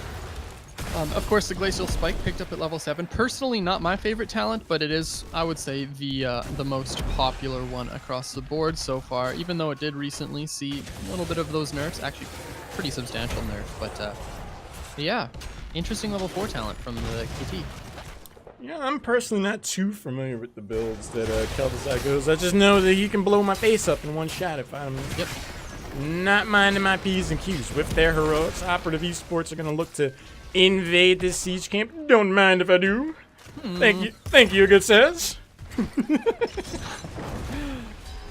Beautiful. Okay, so yeah, camp taken away. Level 10's available for both of these teams. Emerald win for the Brightwing, that's worth noting for sure. And then there's the Mosh Pit like we were talking about. And then of course Shadow Fissure, but Greymane just kind of hovering, wondering. Yeah, I figured it was going to be go for the throat, so that one picked up for Greymane. A lot of backline damage for Fratris. They're looking at blowing up this Kel'Thuzad. Like, it's either that or the Lunara, but I'm pretty sure it's the KT. Yeah, that backline are going to look like juicy targets for Greymane. There's an argument to be had. Forward Curse Bullet, you're going up against Double Warrior, but I think the more important thing will be to apply pressure on Kel'Thuzad, make him back out, get those takedowns once a Lucio or Lunar are low on health. I think that's how you get more value. Seems like Francis is going to agree to go for that hero. Yep, the first chain lands onto Rhaegar, but nothing additional. The rotation from Fratris came down, but they weren't able to do much with the positioning of Operative Esports, and now it looks like Kel'Thuzad's just going to walk in out of this bottom shrine here, pick it up for his team. Uh-oh, that's going to be 4 members of Fratris looking to rock and roll. Kel'Thuzad isn't too scared. Power Slide comes in. There's the cleanse. No Mosh Pit used just yet. Dahaka's still been hanging out top pretty much all game. Could look to make their appearance, but why not?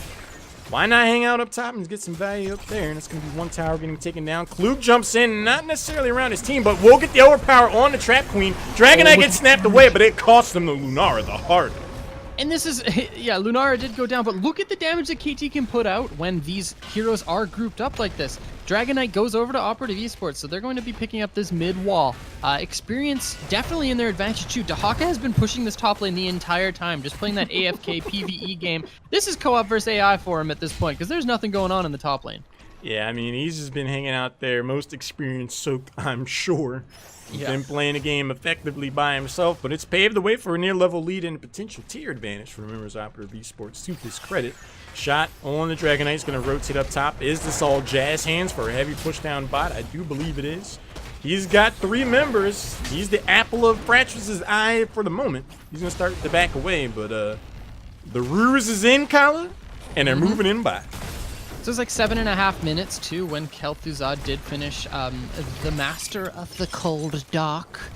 So 75% spell power going over to that mage. So his damage potential is even higher, but he's in a little bit of trouble here. There goes the sound barrier. The beat gets dropped. The Emerald Wind will cast. Legend is going to be able to get down and out. Ooh, 20 health or so before he's able to get out of there. Infu's like, hang back here, buddy. You need to get healed up. Klug is on the hunt, though. Shadow Charge goes in. Infu's just trying to hide Legend, who starts to get some health. A lot of damage goes in. Hyperion looking to do damage to Legend, but actually it's going to be Greymane first go down, and Infu puts the base in Malthill's face. Good lord. There's the chain again. This Kel'Thuzad is doing an insane amount of damage. Also, okay, the Q from Kel'Thuzad there, and then the boop back into it for the kill was actually the cheekiest thing I've ever seen in my life. I love it. That's Death and Decay if I've ever seen it. Fight definitely going over to Operative Esports there. The slow motion reverberation rippled Malthill's hood, and he was just like, ow. All the while, Kyle, level 13 was not had for members of Fracture, so for all their aggression from a tactical standpoint, I'm not sure if that was necessarily the play they wanted to make. Losing that team fight that handily opens up a wide variety of opportunities for the members of Operative Esports. They're going to go for the Siege Camp, a bot left. They're going to get the Bruiser Camp as well. They're going to look to make moves here for sure. Yeah, and again, an invade from Operative Esports taking over that Siege Camp from Fratras. I remember you were highlighting some of the win conditions that Fratras did have in this matchup. They have the Greymane, they have the Rehgar, they have a lot of self-side camp control, but we haven't seen them get any value from that so far. The Siege Camp constantly taking away from Fratras by Operative Esports, and Klug in a little bit of trouble now. Level 13 is his even tier. Apocalypse goes in, gets next to no value. Brightwing erupts. Nice ragdoll, though. There's going to be a drag. Deadly Ice finally leaves the top lane. Ancestral Healing hits at the last moment, but here's a 2-person mosh pit. The beat's going to drop, and the burst damage is deadly, to say the very least, and CEO's like, sorry, guys. Oh! Oh, he tags him. There's the slide and another death. That is a full team wipe for Operative Esports. That is the power of the stun composition that they have built, plus the Kel'Thuzad. Absolutely insane. All Legend need to do is drop a spray there. I mean, that was... those were style points easily had by Legend. That's going to be another Dragon Knight getting picked up for Operative Esports. Oh my. You wonder, it's like, oh, you know, Moshpit got picked up years ago. Why didn't he use it yet? Shot was just casually waiting for the right moment to absolutely break the back of Fratras. That 2-person Moshpit was enough to set up quite a bit. I think we're gonna be seeing a lot of bans on this this Lich hero, let me tell you. Operative Esports 17-14 now with the DK, with the Siege Camp, with the scary comp. The drag lands onto Malthael. There goes the cleanse, but Hyperion, he's gonna be able to walk away from that one. But still, shot on the DK, or in the DK, they're sitting on the keep. Operative Esports want to pick up a keep off of this plane. It looks like they're going to have the means to do so. Yeah, I mean, they have a 4-level lead right now. Statistically, Shadow Charge goes in, no overpower available. There's a nice drag, bringing Alexis 007 back. Emerald Wind is going to go down. The Thornwood Vine almost caught Brightwing. Raises the brow of the floating bug. But keep getting taken down, Operative Esports got what they were looking for. Oh, the cheeky chain plays from Legend. He knows the strengths of this hero. You can definitely tell he's played a lot of it. I myself, I've also played a lot of KT so far, so when I see stuff like this happen, I'm like, I see you, man. I see what you're doing. Like, this is some good play from the Kel'Thuzad. I'm sorry I'm talking about him so much. I'm just so darn Dude, excited that we're seeing Kel'Thuzad in the game. Like, this is fantastic. This is why, like, the way Legends playing his heroes, the good part of why this might be the last time we see him tonight, because these bank shots, Legends a billiard player for sure. Chrono is going to be able to get out of there. Shadow Charge on 2-shot will not stop the engagement on Alexis 007. It's the polymorph, but yeah, there was no way Brightwing was getting out of that. Oh my gosh. Again, Legend with the really good disengage there. And I wanted to quickly note the fact that Operative Esports have kept up walls where they're able to. Look at this mid lane. There's 2 walls still there. They're not touching it because that is crucial to Kel'Thuzad's kit. He can use his chains on those walls and pull heroes about the chain. And then also use those as a means to attach somebody that they've initially hit with the chain to. So really good job by Operative Esports. It's similar to having like an Illidan on your comp, right? Like, you want those walls still up so that Illidan can dive to them in teamfight situations. So nice job by Operative Esports by doing that. Yeah, normally when those walls are there, it's like an Illidan or a Chin, and the enemy team's just like, well, that's mobility. But no, that's almost certain death. Frantress is going to lose Greymane in the blink of an eye. Shadow Charge goes in. The beat is going to get dropped. Ice Block is going to leave Alexis 007 potentially out of position. Emerald win for the displacement. Hyperion finds his arc. He looks to get involved, gets the cleanse, and gets cleaned up himself immediately afterwards. 2 heroes down on the side of Frantress. Yeah, and this looks like it's going to be a video game here. The Kel'Thuzad damage is there. CEO in a lot of trouble. Deadly Ice on the front line, just picking up kills left and right. This is a 4-level lead for Operative Esports. And dang, is that the power of ETC Kel'Thuzad? Woo-wee! Good lord. Operative Esports are playing at a high level, to say the very least. Our first instance of Kel'Thuzad. They just padding stats at this point. These boys are playing for real right now. Oh my. Okay, Operative Esports is ripping the mosh on a single target. I think that's a really good idea, especially considering how Cleanse wasn't up at that point, I don't think, for Fratress, and they're doing it on the main damage dealer, arguably, which was the Greymane. So taking away a Greymane from a team fight like that is perfectly fine with a one-man mosh. So I like the fact that they did that, because Malthael's not going to be able to secure any kills against a Lucio who still has sound barrier up. So good decision making by Operative Esports, and they picked up that game in convincing fashion. I really like, Kyle, that you pointed out the one-person mosh pit, because I love moves like that. Yep. What that felt to me was just an act and display of true confidence. That's a 2-minute cooldown you're using on a single hero. To use that with that level of conviction that says, I know that this is going to land, I know this is going to get value, and I know that my team is going to be able to get enough value off of it to end the game. A lot of times you'll see a more timid player look for the 2, the 3-person mosh, the 4 or 5 even. If they can land that, awesome. But if you have the presence of mind to be like, I can use everything I've got to get this 1 kill because I know this is the linchpin. If I pull this domino out, everything else is going to fall my way. To have that kind of insight and the confidence to go on that high wire, that really speaks to the potential of Operative Esports. I'm with you, man. I completely agree. And sometimes, even if you're not looking at ending the game off the single kill from a mosh pit, sometimes you can get both the shrines and the DK, and then you get to push an entire fort. So essentially that one-man mosh turns into a kill, 3 waves, and a whole fort. Like, that is... I would say that's the most worth thing I've ever heard of in my life. Like, you know, if you got a 4-person mosh and you get a team wipe, that's all you get anyways is a full fort. So it's like, sometimes it can result in stuff like that, especially if you're able to capitalize in other areas. So really good job by Operative Esports. And man, I am so stoked we just got to cast a Kel'Thuzad game. I could tell, man. I heard that. Woo wee. Well, you know you're doing something right when you get the old ooh wee out of Kyle over here. But speaking of musical notes, I had a chance to look over at my Twitter account, and I've seen some of the responses. Oh gosh. Now, you've inspired real actionable change here, Kyle.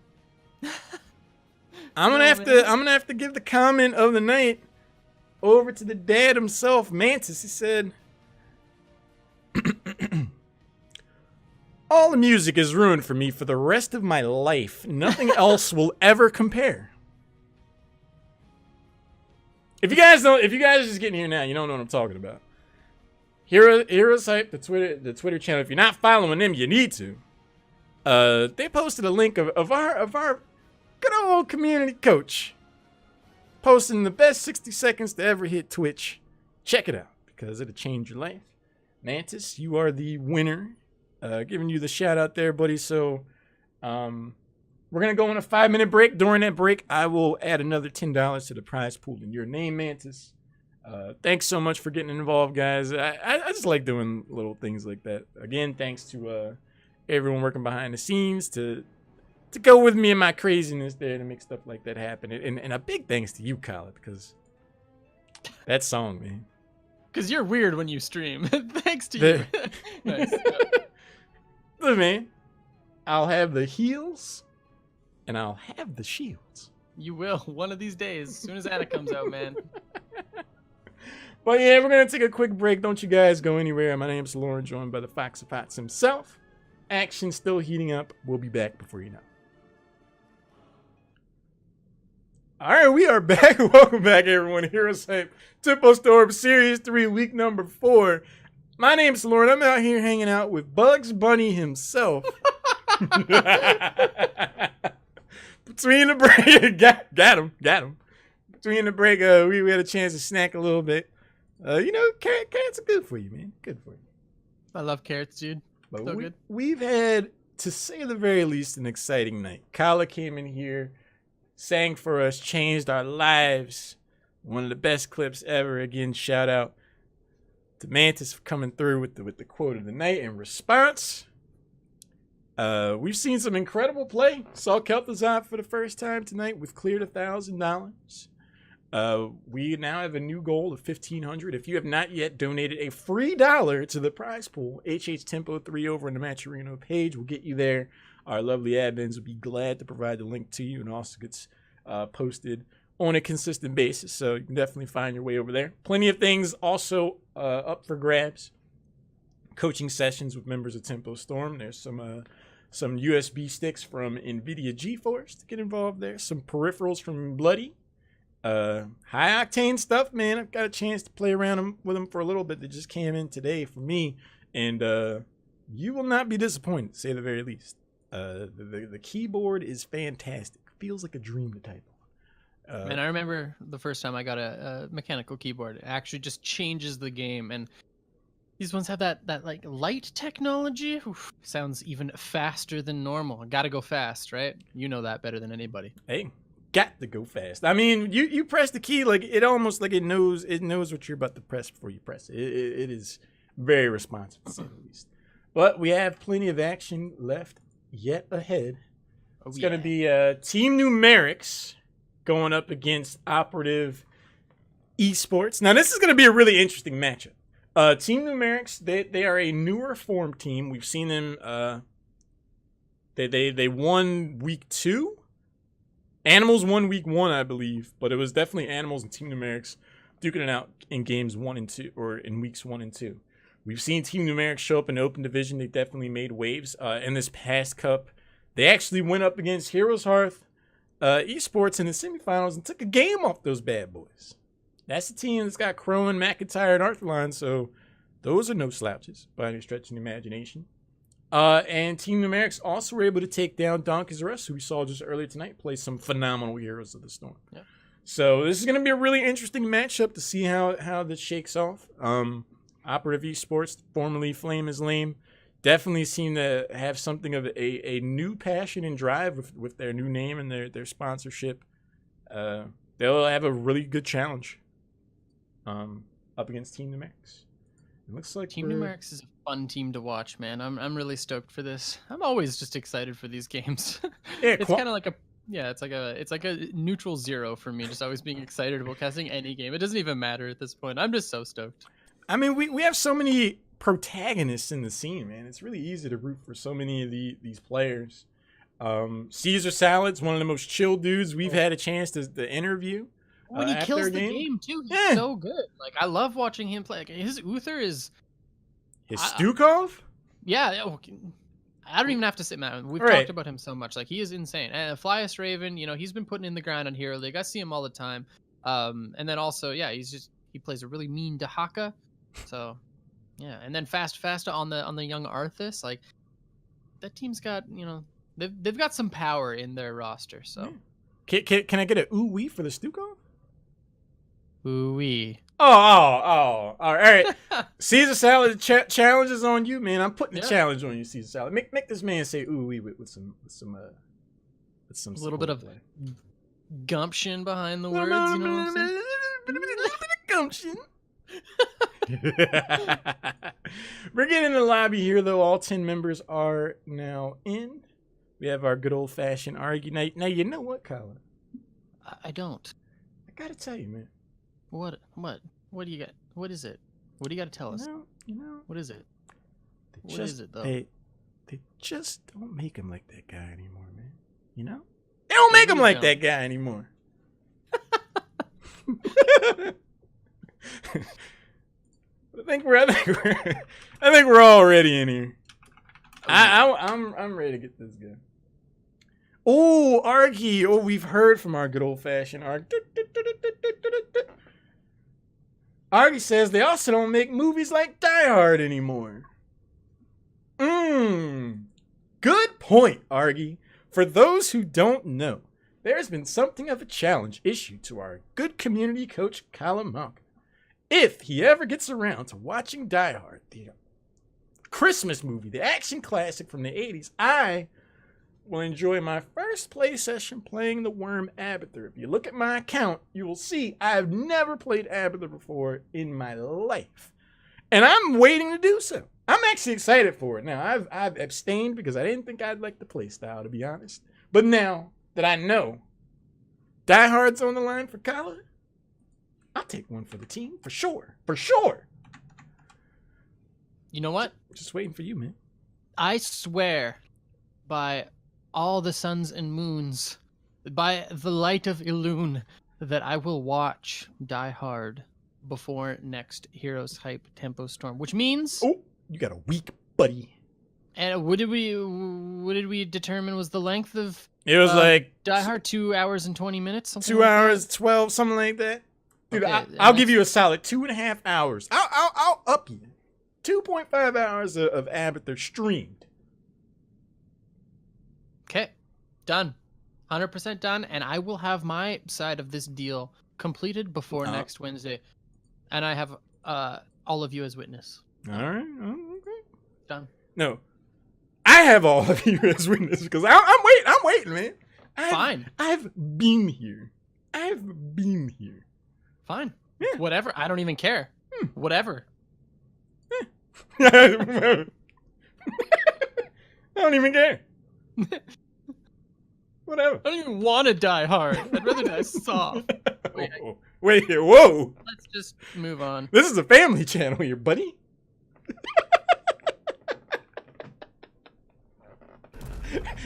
Dragonshire.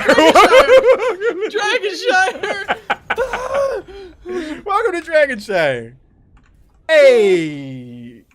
Anyway, Operative Esports on the left, Team Numerics doing math on the right.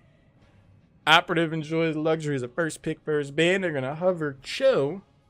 They're gonna leave Gall on the board. That's a strategy. Keep it.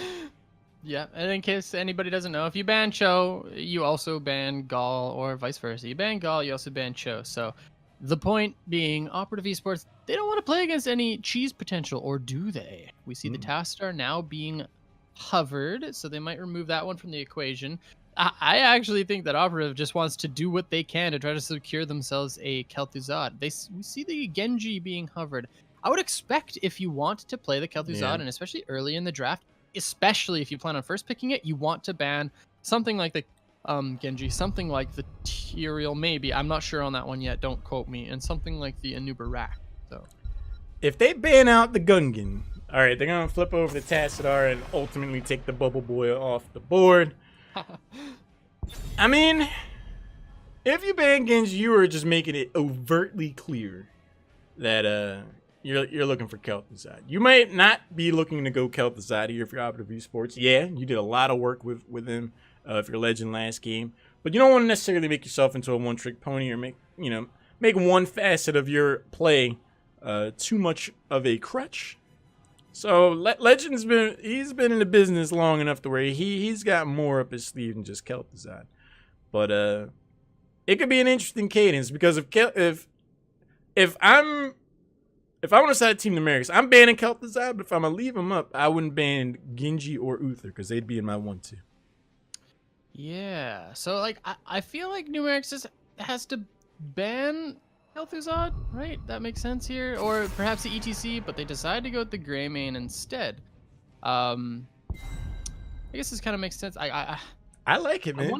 I don't know. I just want to see what.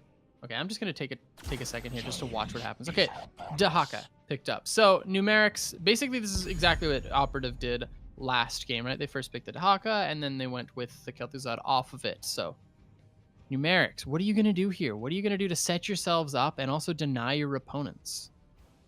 I still like the Uther Genji here, to be honest. Yeah. I think it's a shot across the bow to discourage the Kel'Thuzad ban. It's effectively a ban without having to spend one. Because if you take Uther Genji here, and then they take Kel'Thuzad in there at 2-3 or at any point in the draft, you're going to have Genji being able to jump on Kel'Thuzad and negate all the value, but instead they're going to prioritize Malthael. They want a strong solo laner against Dahaka, and they want one of the best supports in the current meta right now, Rhaegar. Okay. See, I like Numerics' version of this draft over Fratress because they picked Malthael and Rhaegar super early. And now this allows for them to also pick more dive heroes in case Operative Esports does go with something like Kel'Thuzad. So I still feel like, if it ain't broke, don't fix it. Play the ETC Kel'Thuzad right here. Like, let's just go. Like, you can go with multiple supports with that combo. Like, you can go with Malfurion. You can go with, I think, probably Stukov as well. You can go with the Lucio, but they decided to go with Lunar ETC instead. Interesting. Never trust a big button and smile. That girl is poison. ETC is going to be a recurring trend, though. The 1 and 3 were previously taken by Doc and ETC, and if it ain't there broke there, don't fix it there, Colin. Tell you what, though. So maybe they're just looking to check. Go on now. Maybe they're just looking to, check both ways before crossing the street before they commit to the Kel'Thuzad. Because they had Lunar last game too, right? Yes. And they did really well. So we still could see a return to that strategy. Uther is going to be the ban for Team Numerics. If I'm Operative Esports, I'm heavily considering a Stukov ban. Or? Ooh, okay. I mean, this could make sense because Malthael will just sit on the island top lane, right? And then the Cho'Gall comp would just be sitting bottom. So this actually really does make sense to ban this off. I like that. That's a really good choice for Operative. Just to, again, remove any like cheese potential. But I seriously feel like the Uther ban is kind of odd to me. I don't know. Maybe, I guess it kind of makes sense, but I feel like now Operative Esports have a way of drafting that's going to be completely free as long as their picks aren't taken here. They could literally just go with that Lucio and Kel'Thuzad again and then have another god tier comp. And it's the same one that they just ran and won heavily with in the previous game. So that not being removed from Operative Esports on the side of Numerics is curious to me, but Numerics is the team to have something up their sleeve. We just have to see what it is. Yeah, I mean, this is a team that gets a lot of value out of their support player, out of double support composition. So with the Uther ban, they could potentially look to just try to squeeze out a strong support option from Operative Esports. If they do take another main support here, like Lucio, Ariel, Stukov, even something like that, could put the members of Operative Esports in a tough spot. However, they're going to go for Stitches Li Ming. That's a surprise to me. Yeah, this is all very surprising to me, actually. But obviously, Numerics, they know what they're doing. They're prioritizing different heroes than what I'm personally expecting right now. Aside from the Malthael and the Rhaegar, I thought those were fantastic pickups. But, Lunar herself doesn't do an insane amount of damage or, I guess, pressure to Stitches, right? Like, she's got very slow damage. Stitches has a bit of, self-healing there. And then, obviously, the Ancestral on the backside is really helpful to keep him alive. Yeah. So I don't see Lunara getting a lot of value against the Stitches by herself, but these next damage pickups for Operative Esports is going to be a different case. Obviously, a support needs to come in. I'd expect probably, like you're saying, the Stukov, maybe the Malfurion. Now, one thing I will say about Team Numerics. Last night, they went up against HeroesHype, and on this battleground, we do see Frogface, Lucio, and they look both ways for crossing the street, and they're going to go back down Kel'Thuzad way. Legend has a smile on his face right now somewhere on this planet. But Team Numerics, they take these comps that on paper doesn't really seem like they synergize well at all, and they somehow turn them into gold. They're like the drunken boxing style of heroes where you're just like, I don't really get how they all work together. Like, conceptually, Li Ming wants to be at length from people to get the maximum damage out of the orb range. Stitches brings them right to her doorstep. So it's like, all right. I mean, what kind of follow-up and lockdown do you have right now after a Stitches hook? Not much. I mean, there's a slow, right? Like, no, exactly what you just said. Not much. Like, what? But they make it work somehow. They somehow make these oddball compositions 5 meta-conscious heroes, but not necessarily 5 heroes that, you know, you see their synergy and you're immediately like, oh, I get it. And they make it work somehow. Good point. Good point, definitely. Oh, there's the Genji. Okay, perfect. That's a response to the Kel'Thuzad. I like that. But again, literally, like, none of these heroes work like together in the way that you would expect when building a comp. You know, you look over to Operative Esports. It's like, yeah, you got the Dahaka, you have a strong 4-man. So, you know, Dahaka is going to be pressuring top. Meanwhile, the 4-man is going to be pressuring elsewhere. And then they have the potential to dig in for the 5v4. ETC slides, you know, you got the follow-up Frost Novas plus Chains from Kel'Thuzad. Kel'Thuzad's low mobility. Oh, cool. He's got Lucio there to alleviate some of that pressure. And you don't see that same sort of synergy on Numeric side, but at the same time, all their heroes individually are strong, and their players are individually really strong. So, for me in team fights, Kala, I'm looking at Genji and I'm looking at ETC, because if Genji jumps in before ETC uses Power Slide, he's gonna be dancing around like Seamus McFly in front of Mad Dog Tanner. Because he eats one stun. That's a Back to the Future Part 3 reference. You haven't seen Die Hard, so I can't imagine you know what the heck I'm talking about. But the fact for me, I've never seen it back to... Any? Oh! Monka S. Okay. That aside, next game, Operative Esports is on the left. Trap Queen's playing Lunaris. Shot is sliding on ETC. The Legend back again, answering the call of Kel'Thuzad. Infus on Lucio. Deadly Ice will be playing PvE up top on Dahaka. And on the right in red, we got Numerics. It's Caesar Salad on the Rhaegar. Flyest Raven playing the Malthael. We've got Kwanzaa on Li Ming, Vin on the Genji, and Faster on Stitches. Shot is wasting no time getting the party started. Slides out on Fast's face. Oh, the hook brings Trap Queen. Oh, no. Well, that was a hero at one point. No pun intended. But oh no! First kill going over to Numerics in convincing fashion. There's that the hook we were talking about. No follow-up CC, just the dash from Genji lands, and the blow-up is there. So Numerics starting out with that hot fire burst. But one thing I'm a little bit concerned about for Numerics is their lack of wave clear unless Rhaegar's on the wave. So we'll see how they control this rotation. You're having a lovely time with that kill, eh? Trap Queen looked like he was penciled in on the map and just got erased. Well, B is for burst. We see that Exhibit A, Team Numerics showing how to make this composition work. A heavy collapse from the members of Operative Esports. Shot decides not to eat tower shots. Kwanzaa is able to get back towards the tower. First shrines are going to activate. Infu eats a magic missile or two, but takes the bottom shrine.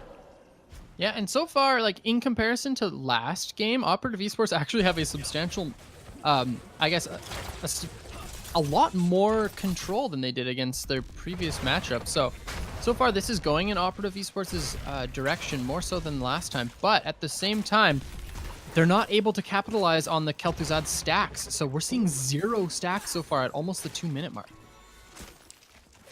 Infu is going to take this bottom shrine back. I mean, it's definitely going to be interesting. Oh, no. ETC gets a good amount of damage. Shot is going to be able to get back. Even experience for the most part. Both the teams rounding in the level 4 turn. Trap Queen holding down the bottom shrine with Mfu. Doesn't look like the members of Operative Esports looking to make a play for the first Dragon Knight of the game just yet. At this pace, I don't think it'd be wise for either team to really stick their neck out to that capacity. No, not really. Both are controlling the game in their own sort of ways, right? Like, altar-wise, Numerics has it. Wave-wise, Operative Esports kind of has it going on. So they're just going to want to push their own advantages at this point. But, you know, Legend taking a bit of damage topside, starting to get some stacks. There goes the drag on a Flyas Raven.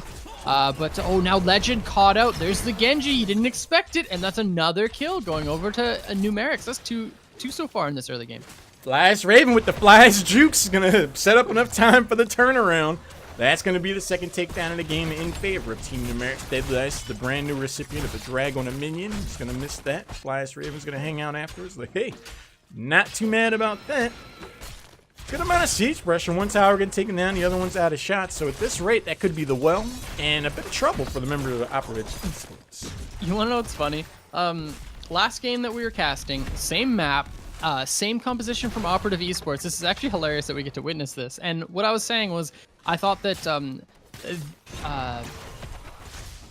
what was their other team? Anyways, the team that was playing against Operative Esports at the time needed to draft Malthael and just sit him top lanes, or Sonya, something that wins, and then float your Genji up there and just snowball top lane. Because if you match the rotations mid and bot, you're going to lose, and Kel'Thuzad's going to gain all of the stacks he wants. 3 stacks in 3.5 minutes, which is a huge problem for Kel'Thuzad, and Numerics take top wall. So really good job to highlight that win condition for themselves. Deadly Ice manages to leave the top lane, burrows in to make sure that the siege camp is successfully stolen away. Slight experience lead for the members of Team Numerics. Flyas Raven going to put this minion wave in. Malthael getting value if left to his own devices. Genji looks to get in on the fun as well. Deadly Ice manages to make his way back up, and Flyas Raven's like, hee hee, backswing. Yeah. So Legend now stepping up a little bit in this mid lane. Genji looking on this rotation again, just trying to harass the Kel'Thuzad as much as he can during the weaker stages of the Lich's game here. So hook goes out, but really nice W from the ETC. Now shot in a bit of trouble, but there goes the CC from Kel'Thuzad, and now both members of Operative Esports going to be okay in this mid lane. No good deed goes unpunished. Shot with the expertly timed face melt. Saves his teammate, and he ate a good amount of damage for his trouble. Both of these teams are level 7. The shrines, for the moment, were possessed both by Operative Esports, but Genji floats up top, has a thing or two to say about that. Slow goes in, Caesar Salak gets the yank, gets the stun, does not get the root. Mfu passes his teammates back up, but look how happy that little boombox is. That thing always cracks me up. Feels good, man. I was just about to say, Numerics, I would like to see them snowball top even harder by picking up their hard camp, which is exactly what they're doing. That's going to be pushing in right onto the fort of Operative Esports. And it's going to allow for Genji to rotate elsewhere, because Malthael plus that camp is going to be able to dominate the Dahaka. So, nice job by that one. We're going to see Genji, I'm assuming, floating mid-bottom now, looking for picks, but he might also just look at contesting Dahaka top if that camp pushes in all the way. Yeah, one thing that's been really interesting so far, outside of the Genji, there really isn't too much like rotation gank potential, at least none that's been expressed. The ETC could potentially go in and get a slide on someone and make something happen, but neither one of these teams have really played super aggressively, so I think they're just kind of try to bide their time. We might not see the first Dragon Knight Kala until like level 12 or 13. Yeah, I think you're right about this one. I do think this is a mistake by Numerics, though, to put the Genji top. I really think that they should be floating that Genji down bottom once they took that camp, because essentially that camp right there is the Genji. It's giving you extra pressure, and it even pulled up the Kel'Thuzad in order to destroy the camp. So I wanted to see Genji float bottom, see if we can look for that. There goes the hook onto shot, but the face melt is there to secure his safety. Oh my gosh, so close. Through the thinnest of margins, Shot is going to be able to go back to his base of his own volition by way of the B-key, because otherwise 47 health was all it took to get the third takedown for Team Numerics. Kwanzaa goes bowling, blows up right in the face of Trap Queen, forces out the E from Mfu. But Vin is going to be able to snatch away the first Dragon Knight. Level 12, level 13 is out the window. This bad boy's here now. Nice job by Numerics to pick that one up. Master of the Cold Dark. First, oh, wow, Lunara gets absolutely blown up, and now Mfu in a lot of trouble too. So the first Dragon Knight of the game, and then 2 kills going over to Numerics. This is a snowball if I've ever seen one. Let me tell you, man, I'm from Canada. Best case Ontario right now is that Operative Esports just stops the proverbial bleeding. Legend is playing the hero that can do exactly that. A lot of burst damage, and he's going to be safe behind this wall for the moment. But now he's got to watch out for that Stitches hook. There's a nice drag on Fly's Raven, who has their R key if things get dicey, but I think Fly's Raven's going to be okay one way or the other. Then, meanwhile, at the Legion of Doom has just been hanging out mid, much to Shot's chagrin. Yeah, only like major variable. Oh my gosh, I totally thought that hook was landing. That looked like it like went through the lich. Feels bad. That was close. But the only major variable heroics here, I would say, is Li Ming. So Wave of Force picked up, of course, because it's against the ETC who has Mosh Pit. So you want to be able to interrupt that from range. So Genji actually getting power slid on, but protected, by the way. There's the jump away, so he's going to be okay. And then the other heroic, of course, is the Thornwood Vine instead of Leaping Strike. So level 10's now available for both teams. Well, they've been for a bit, but 13's closing in soon on Numerics. Operative Esports need to make a play here. And they understand that. They slide in. They go for the one-person mosh. They like what they see. They get the damage in. Rhaegar cannot hit Ancestral Healing. Genji is not... No. Ooh. Lunar almost catches the beat getting dropped in through the hair late. There's the pull. There's the stun. The power slide afterwards. Can they get stitched? That's a lot of damage. Flyest Raven gets involved. The Dragon's going to become thin. Infu gets cleaned up. 3 heroes down on the side of Operative Esports, and I don't think they're done, Kyle. Yeah, Fast and Faster gets engaged on super hard there, and then the immediate counter engage with the Dragon Blade from Numerics, and that was enough. Like the fact that essentially the sound barrier whiffed to save the life of, what was it? It was Lunara, or sorry, it was Kelp. No, who was it? Yeah, I think it was Wait, Kelp. was it died there? One of them. I mean, it just happened so fast, man. Yeah. No, wait, I think Lunara got pulled and then died, but now she's back alive. Anyhow, yeah, but anyways, the fact that that heroic was traded out and then 13s were there for Numerics, like they were able to turn that fight with the Dragon Blade, and they did so in convincing fashion. That is one of the biggest strengths of Team Numerics. Again, they take these compositions. You look at what they bring to the table. I mean, yeah, you have the Vohayo combo and Li Ming and Genji, sure.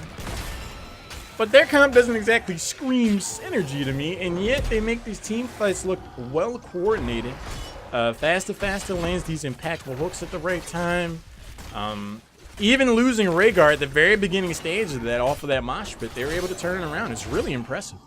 Yeah, it is super good. These kills that they're getting are just snowballing themselves into a very substantial advantage at this point. Almost 2-level lead here for Numerics.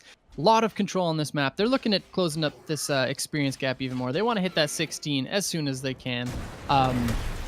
Worth noting, too, the fact that they're against a global and they're up so far in XP. I did just say it was from kills, right? That's 8 kills to 1. But still, really nice job by Numerics for just putting on the pressure against a global comp. Why did Fast have to beat that boombox up, man? He's just a happy little boombox sitting there playing music, trying to live its life, man. Feels bad. But the time is starting to close for the members of Operative Esports. They're on even talent tiers for the moment. So they got to make something happen. They identify that. They go for the power slide. The face melt's just going to secure the disengage ultimately for Genji. The hook is going to bring shot back in. Flyest Raven looks to get involved. Does he pop the R key? Decides not to. Lucio with the speed boost gets Operative out of there. Yeah, Operative Esports are definitely feeling the heat at this point. Shot now down to 50% health. There goes Genji diving in. Here comes the mosh pit onto one target. It just hits Genji, and they immediately counter-engage again and with the blow-up onto Kel'Thuzad, but he is on his way back. Trap Queen in a lot of trouble on the backside of this fight. Genji picking up 1 kill. There's another one, and another kill on top of that. Genji just popping off in this fight, and now 16's picked up for Numerics. Low health bars turn into quick deaths for Li Ming and Genji. The old Ohio combo makes itself apparent again. Deadly Ice is going to get taken down in the after effect for a little bit of staggered death action. But Fast, the Caesar Salad going to be rocking and rolling in the bottom lane. They're going to push to this bottom port at the very least. Kyle, that Genji pick at the back end of the draft is really giving Legends some trouble here on Kel'Thuzad. I absolutely agree. Like, the counter engages from Numerics so far have been the decision factors of these fights, right? Like, first off, it was the engage from Operative Esports onto the Stitches in that one fight, and then the immediate Dragon Blade comes out, they pick up the kills, they win the fight. And then again there, Mosh Pit lands onto one target, immediately the counter engage goes out, and I believe the counter engage was just from like Malthael and Li Ming, right? With I think Rhaegar was there too, because the Mosh was on just Genji, and then Kel'Thuzad dies when his team is moshing. Like, feels bad, man, when that happens. I like how there's this Dragonite terrorizing these structures, and all the while, there's just a little smiling boombox, just not assuming, just chilling there, having a good time, playing the beat. Look, it's right in the action. It's perfectly okay. It's setting the mood, you know? It's giving the Some tunes. smooth jams. Yeah. Together forever. Oh. Operative Esports almost getting that level 16, he says as he changes the subject immediately. Dahaka pushing top lane, so they want Numerics to push in like this, but it's just not quite the right time. You know, Mosh Pit's not up yet, 16 not there yet. But if Numerics push in like that and try to take away that siege camp, that's going to be a pretty quick brush stalk to the Delta bushes, and then Operative Esports are going to get the engagement they're looking for. But I feel like, honestly, Operative Esports need to get a really big Mosh plus Kel'Thuzad combo, or they're just going to slowly lose this game. They either need to get the God Mosh, or they need to find a way to play more defensively and wait for a more significant engagement from Team Numerics, all the while dodging the Stitches hook. Because the moment shot goes in, someone is going to be there in the back line. If it's not Genji, it's Kwanzar's Li Ming on the flank. If it's not that, it's going to be Malphite. They do isolate Flyas Raven. He immediately pops the R key. The beat is going to get dropped before the team fight even really starts. Respect for the Malphite heroic. Blows a resource, and now Genji sees blood in the water. He's going in. Yeah, there's the protected, by the way, so it keeps him alive, but shot on the backside of the fight goes down. The Ancestral lands onto Genji, and, like, I think that was it right there. You said it. The sound barrier dropped just too early again. That is one of their major abilities to alleviate pressure during those hard engages from Numerics, but they just keep missing it. Like, the synergy from Operative Esports this game just isn't what it was last game, and I have a feeling it's because Numerics are just, they're playing these fights really, really well, you know? Like, I feel like it's mainly this Genji. Like, he's putting so much pressure onto Operative Esports, and they just don't know what to do about it. I agree. It just seems like that they're playing. We're seeing what feels to me like a lack of adaptability from Operative Esports. They're playing this game exactly like they played last game, but last game they didn't have to worry about Genji showing up immediately on the back line. That shield from Genji, that protected, by the way, pretty much negated like 2 health bars worth of damage for him against that Kel'Thuzad. Like, that was absolutely perfectly timed. Yeah, absolutely. And Genji putting the heat on again. Legend down to half health as well as Amphu. Now Deadly Ice caught a little bit this top side. Flash Raven doing a bunch of damage as the Malthael. There goes the healing reduction. The duel of these top laners on top here. But, oh my gosh, it's going to be a close one. Flies Raven! Is he going to escape? Oh no, Deadly Ice just manages to... Oh my gosh, if the level difference weren't there, it might have gone over to Dahaka, but this is like a 3-level lead now for Numerics, and they're picking up a DK. This is not the position you want to be in when you're Operative Esports. Operative Esports once again forgets about the Gengo. It's going to be another Dragon Knight getting picked up for Team Numerics. They have their level 20.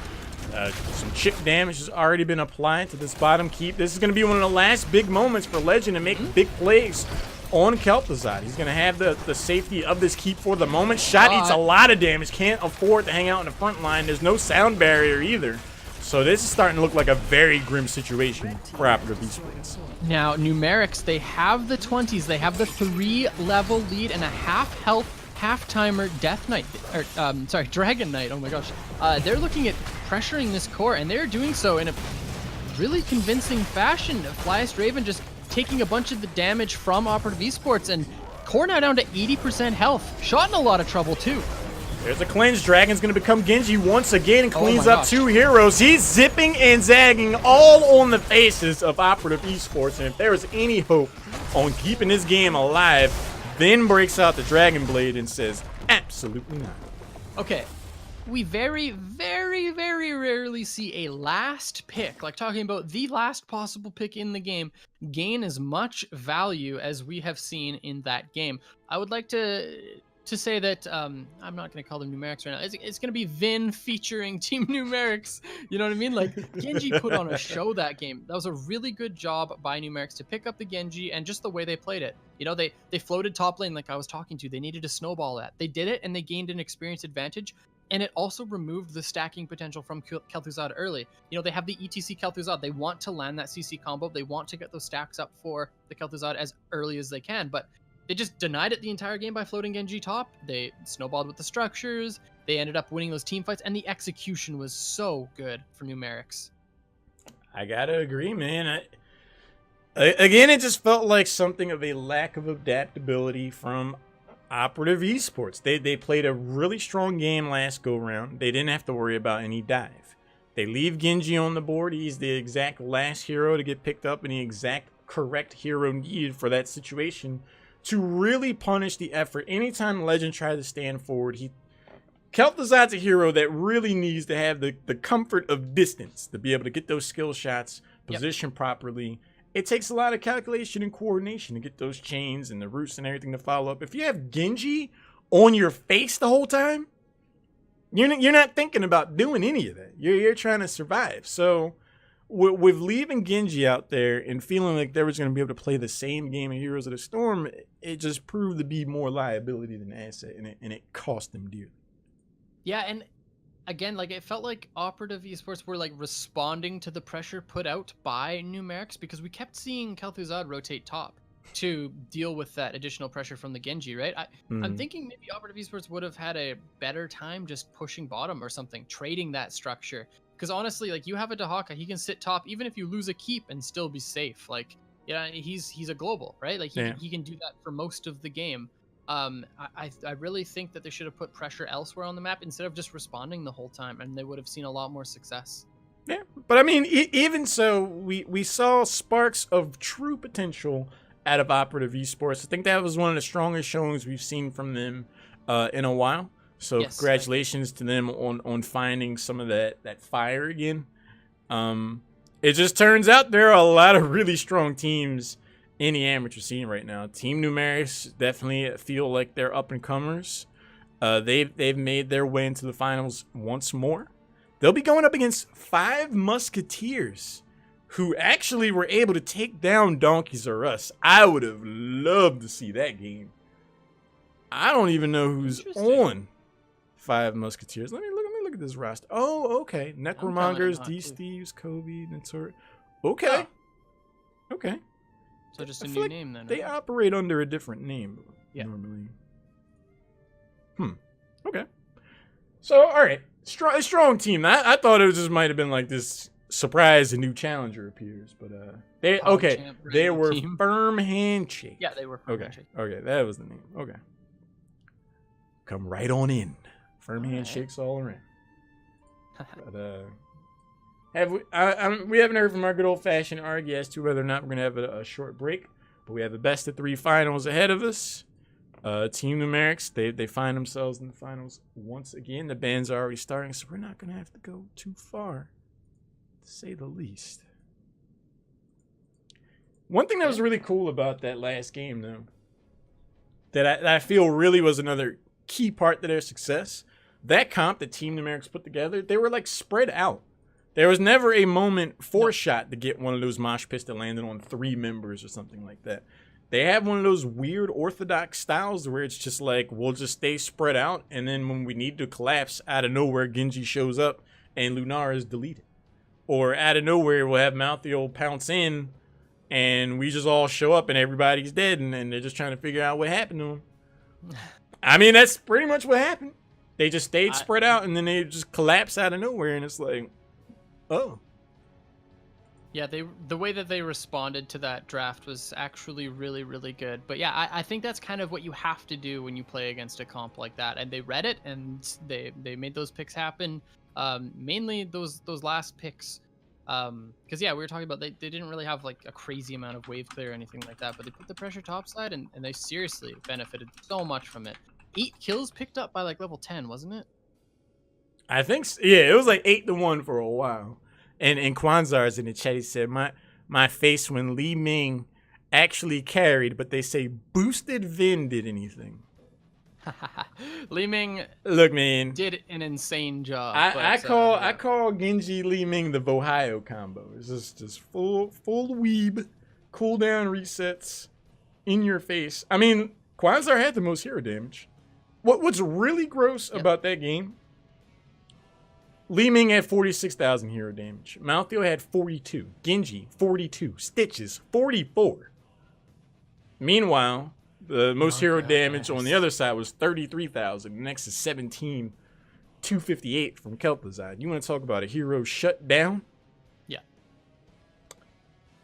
And that's pretty devastating, man, because that's just one pick that really shut down the Kel'Thuzad. Like, obviously, Li Ming was putting out an insane amount of damage all around the board. And actually, I would say Li Ming almost personally chunked out shot more than anybody else. So the amount of pressure that Li Ming put onto the ETC was perfect because it allowed for the likes of Genji to dive super far without being too worried about anything. But yeah, like the fact that the backline pressure came, I wouldn't say exclusively, but mainly from the way that Genji was playing. And I actually feel like that's how you have to deal with Kel'Thuzad. You know, you need some sort of dive to get onto that back line. We were talking about it earlier, right? Like, you know, Greymane will work in those situations, Anubarak, Tyrael, that sort of stuff. Genji for sure. So really stoked that Numerics played that sort of style because we just saw it work and it worked perfectly.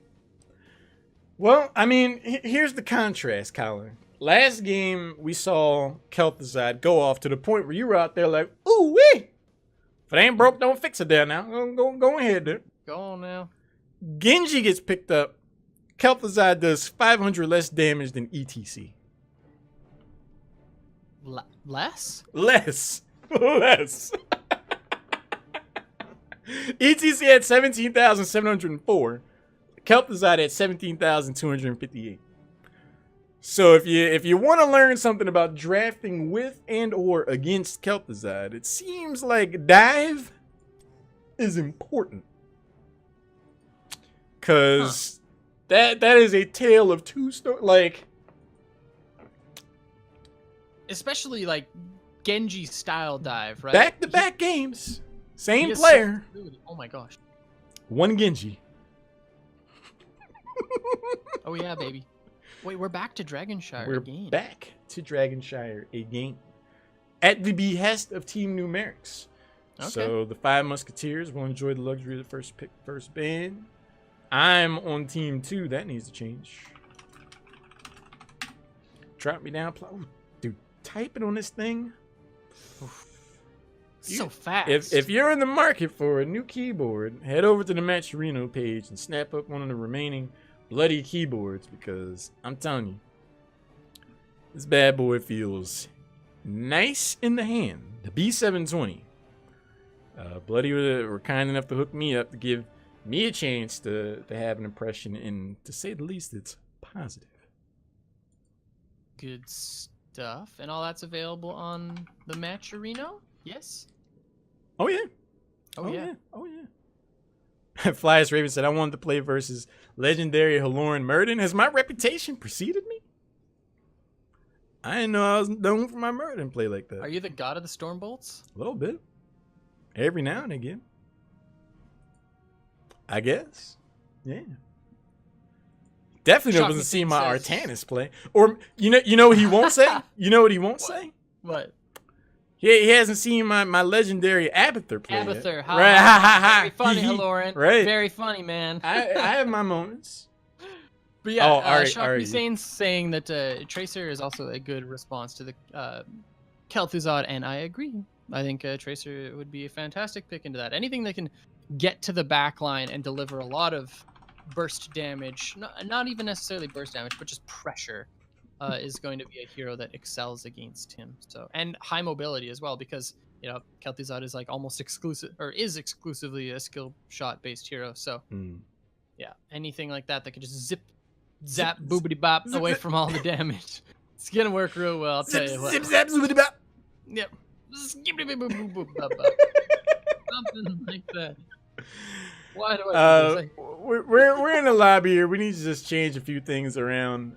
Drop me and Argy down. Put Surrey and Kobe 21 in. But while we're getting this set up, this is going to be a best of 3. A lot's on the line here. If you head over to HeroesHype.com website, you can get a look at the current standings. Team Numerics are currently in the lead with 19 points. Second are the Animals at 14. 5 Musketeers have 11 points. Team Numerics is able to win this, they would firmly secure, they'd be well on their way to securing their first place seeding in the finals. If 5 Musketeers are able to win here, they'd be able to leapfrog over the Animals. So there's a lot on the line for both of these teams. 5 Musketeers in third place. This is going to be really important for both of these teams. Playing for a huge prize pool. Thanks to the community so much for chipping in. We would love to be able to get to $1,100 tonight. If you have not yet put $1 in the prize pool, go ahead and do so. Head over to Matcherino, HH Tempo 3. That's all you need to do. Add $1 to the prize pool, or consider getting any of the awesome things to add to the prize pool as well. But here we go. Okay. Jumping in to game number 1 of the final series of the evening. Numerics versus 5 Musketeers. You're saying 5 Musketeers first pick, right? Yes. Yeah, that's what I thought. Okay, so On the right.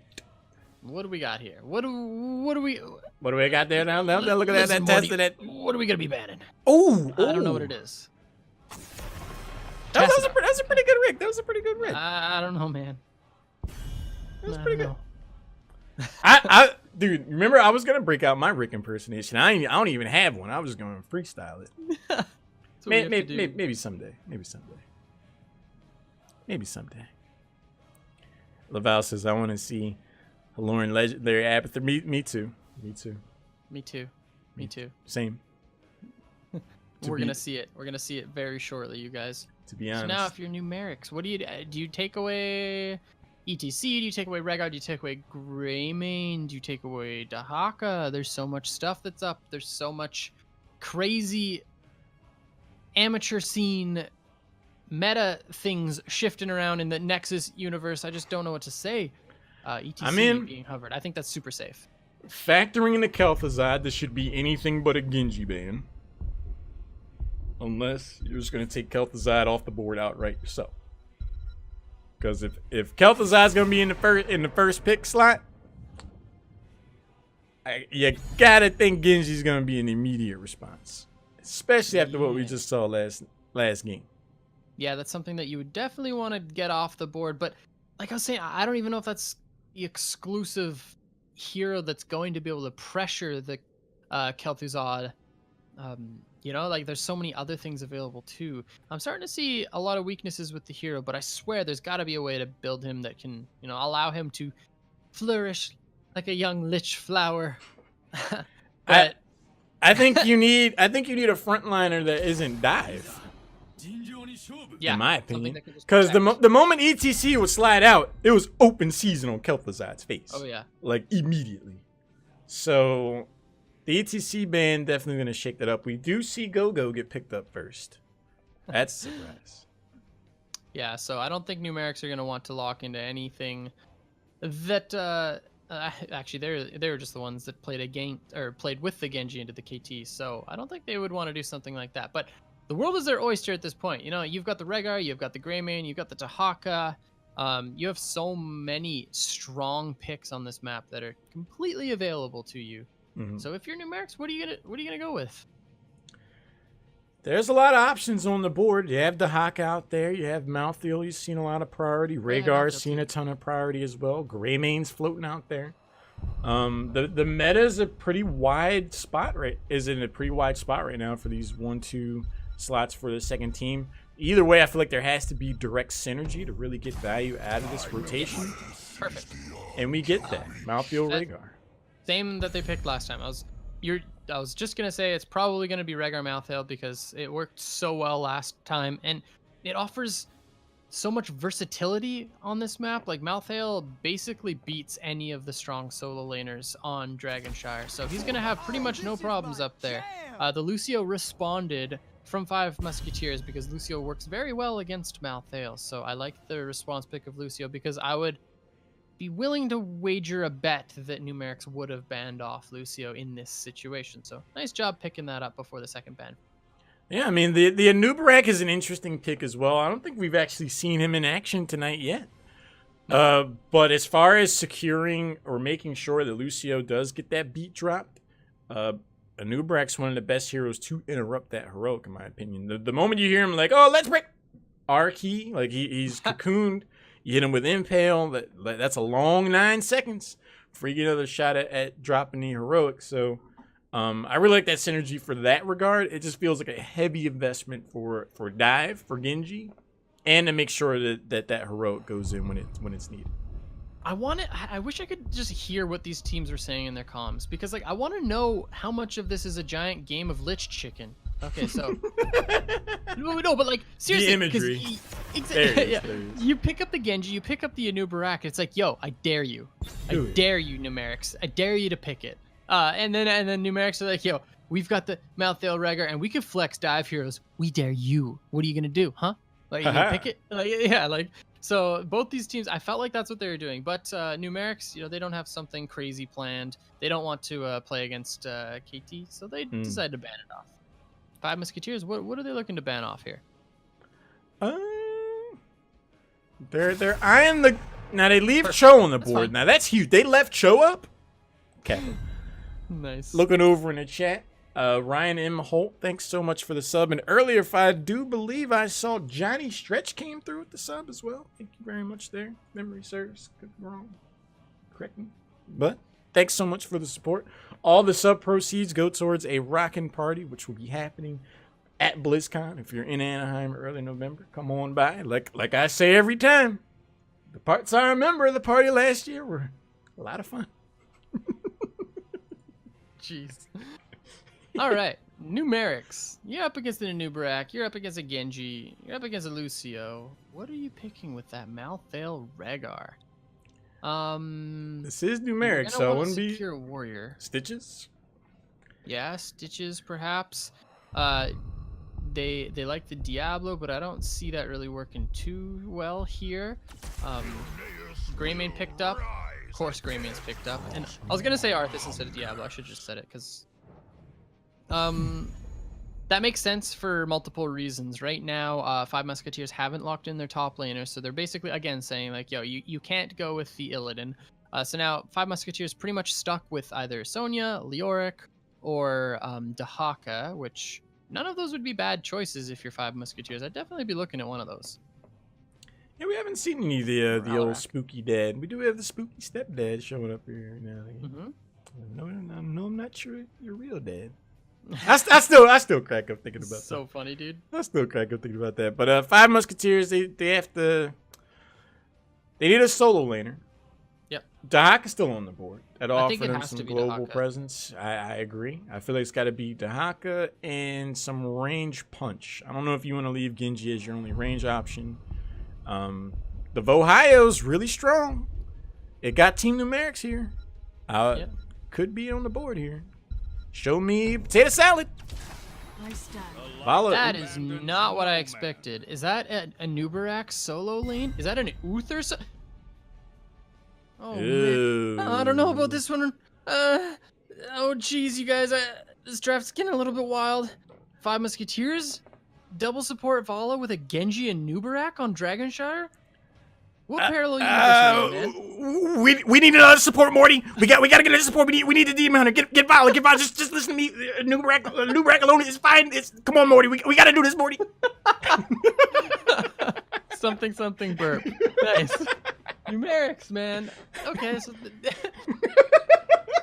they got their solo laner. They've got a really strong 4-man rotation so far. Basically, all they need is another mage, I think. Or sorry, not another mage, a mage. I would love to see them pick up Li Ming. I think that'd be a strong pickup. Or something like maybe Kael'thas. That'd be sweet. Or Jaina could work well here. Jaina would work Post all right ice block. here. Post ice block. Yeah.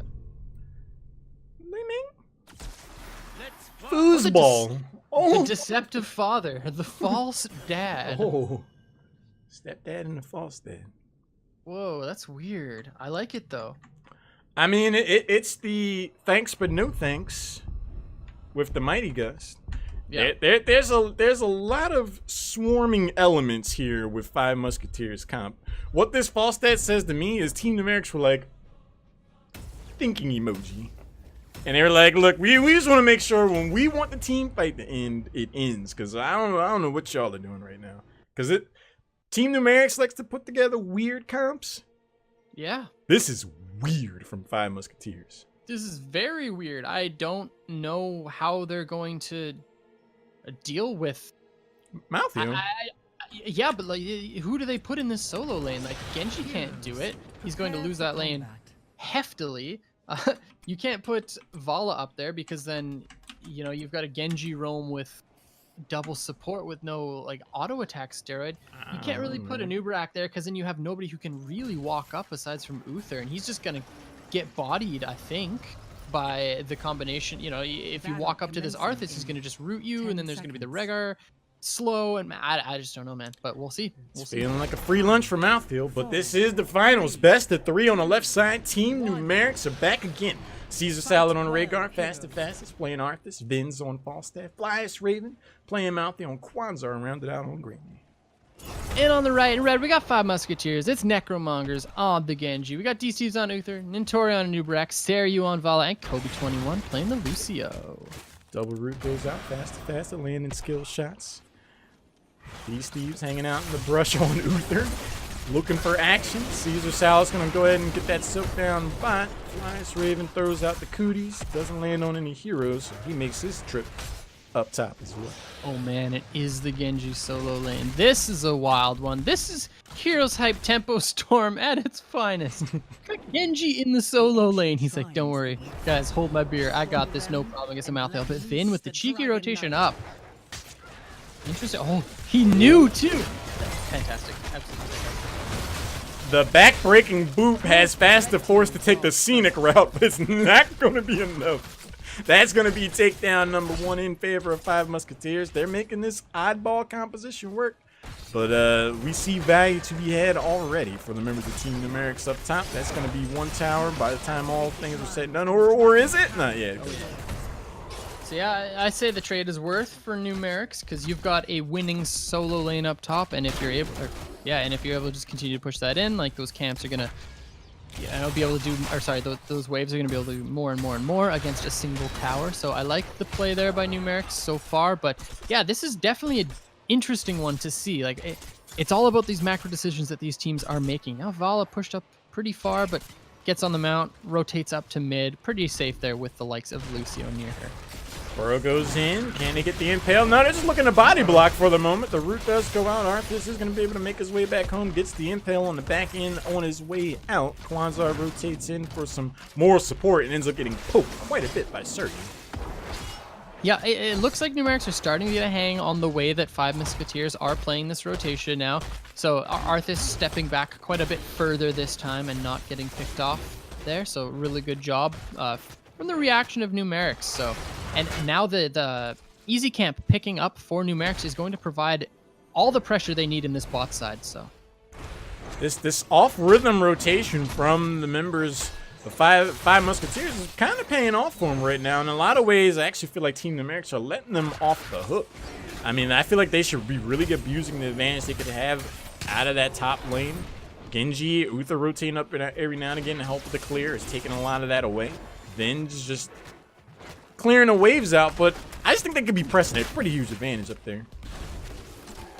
Yeah, interesting that Falstad ends up going top when the siege camp was picked up for Numerics, but they just want to keep pressuring this top side because they win almost indefinitely. The barrel roll forward and the last auto attack from Vin picks up the kill onto Genji. Now 5 Musketeers are forced to send up their Uther of all people to catch this wave, but there's no more ammunition left, so they're going to lose another tower for this. At best, D-Steves on Uther is a poor substitute in the top lane against Mountain and Falstad. I feel like they could have actually pressed that and even gone for the well, potentially. Quanzar is going to be able to pick up this bruiser camp, should have the heart back afterwards. Ben shows up and says, hey man, how's it going over here? Quanzar's like, could have been here weeks ago. Root goes in, Flyest Raven's going to start. Nope, doesn't start the channel. He knows that Uther's up there getting the top one. Wasn't worth it. I'm with you on the... Oh, Caesar Salad in a bit of trouble. The boop was there, but no follow-up damage from the Vala, so not quite enough. Level 7's now coming in for Numerics. I believe, yeah, everything is pretty standard.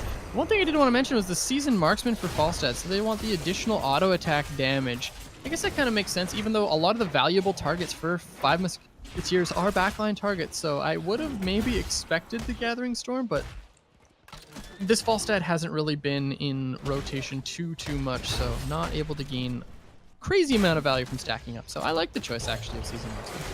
It's a stylistic choice. It just comes down to what kind of value he's able to have off of that. Uther's armor might do something against that, but it would have done the same thing against Gal. Oh wait, hello? Team Numerics comes away with the easy Dragonite 4.5 minutes in. Slow down on rotation. Suryu's lowing out 57 before finally getting out of there. A little close. Yeah, Quanzar looks for the kill with the cocktail, but Seiryu is too smart for that one. Backs off far enough to avoid the splash damage. But Flyest Raven on this oh my gosh, I keep saying it. This Dragon Knight pushes all of mid in, looking for some more structures. Now we're seeing almost a full level lead for Team Numerics, and they've got the global, so that's not something you want to see. Not too much. Caesar Salad, Flyest Raven, Quansar faster, rocking and rolling through this bottom lane.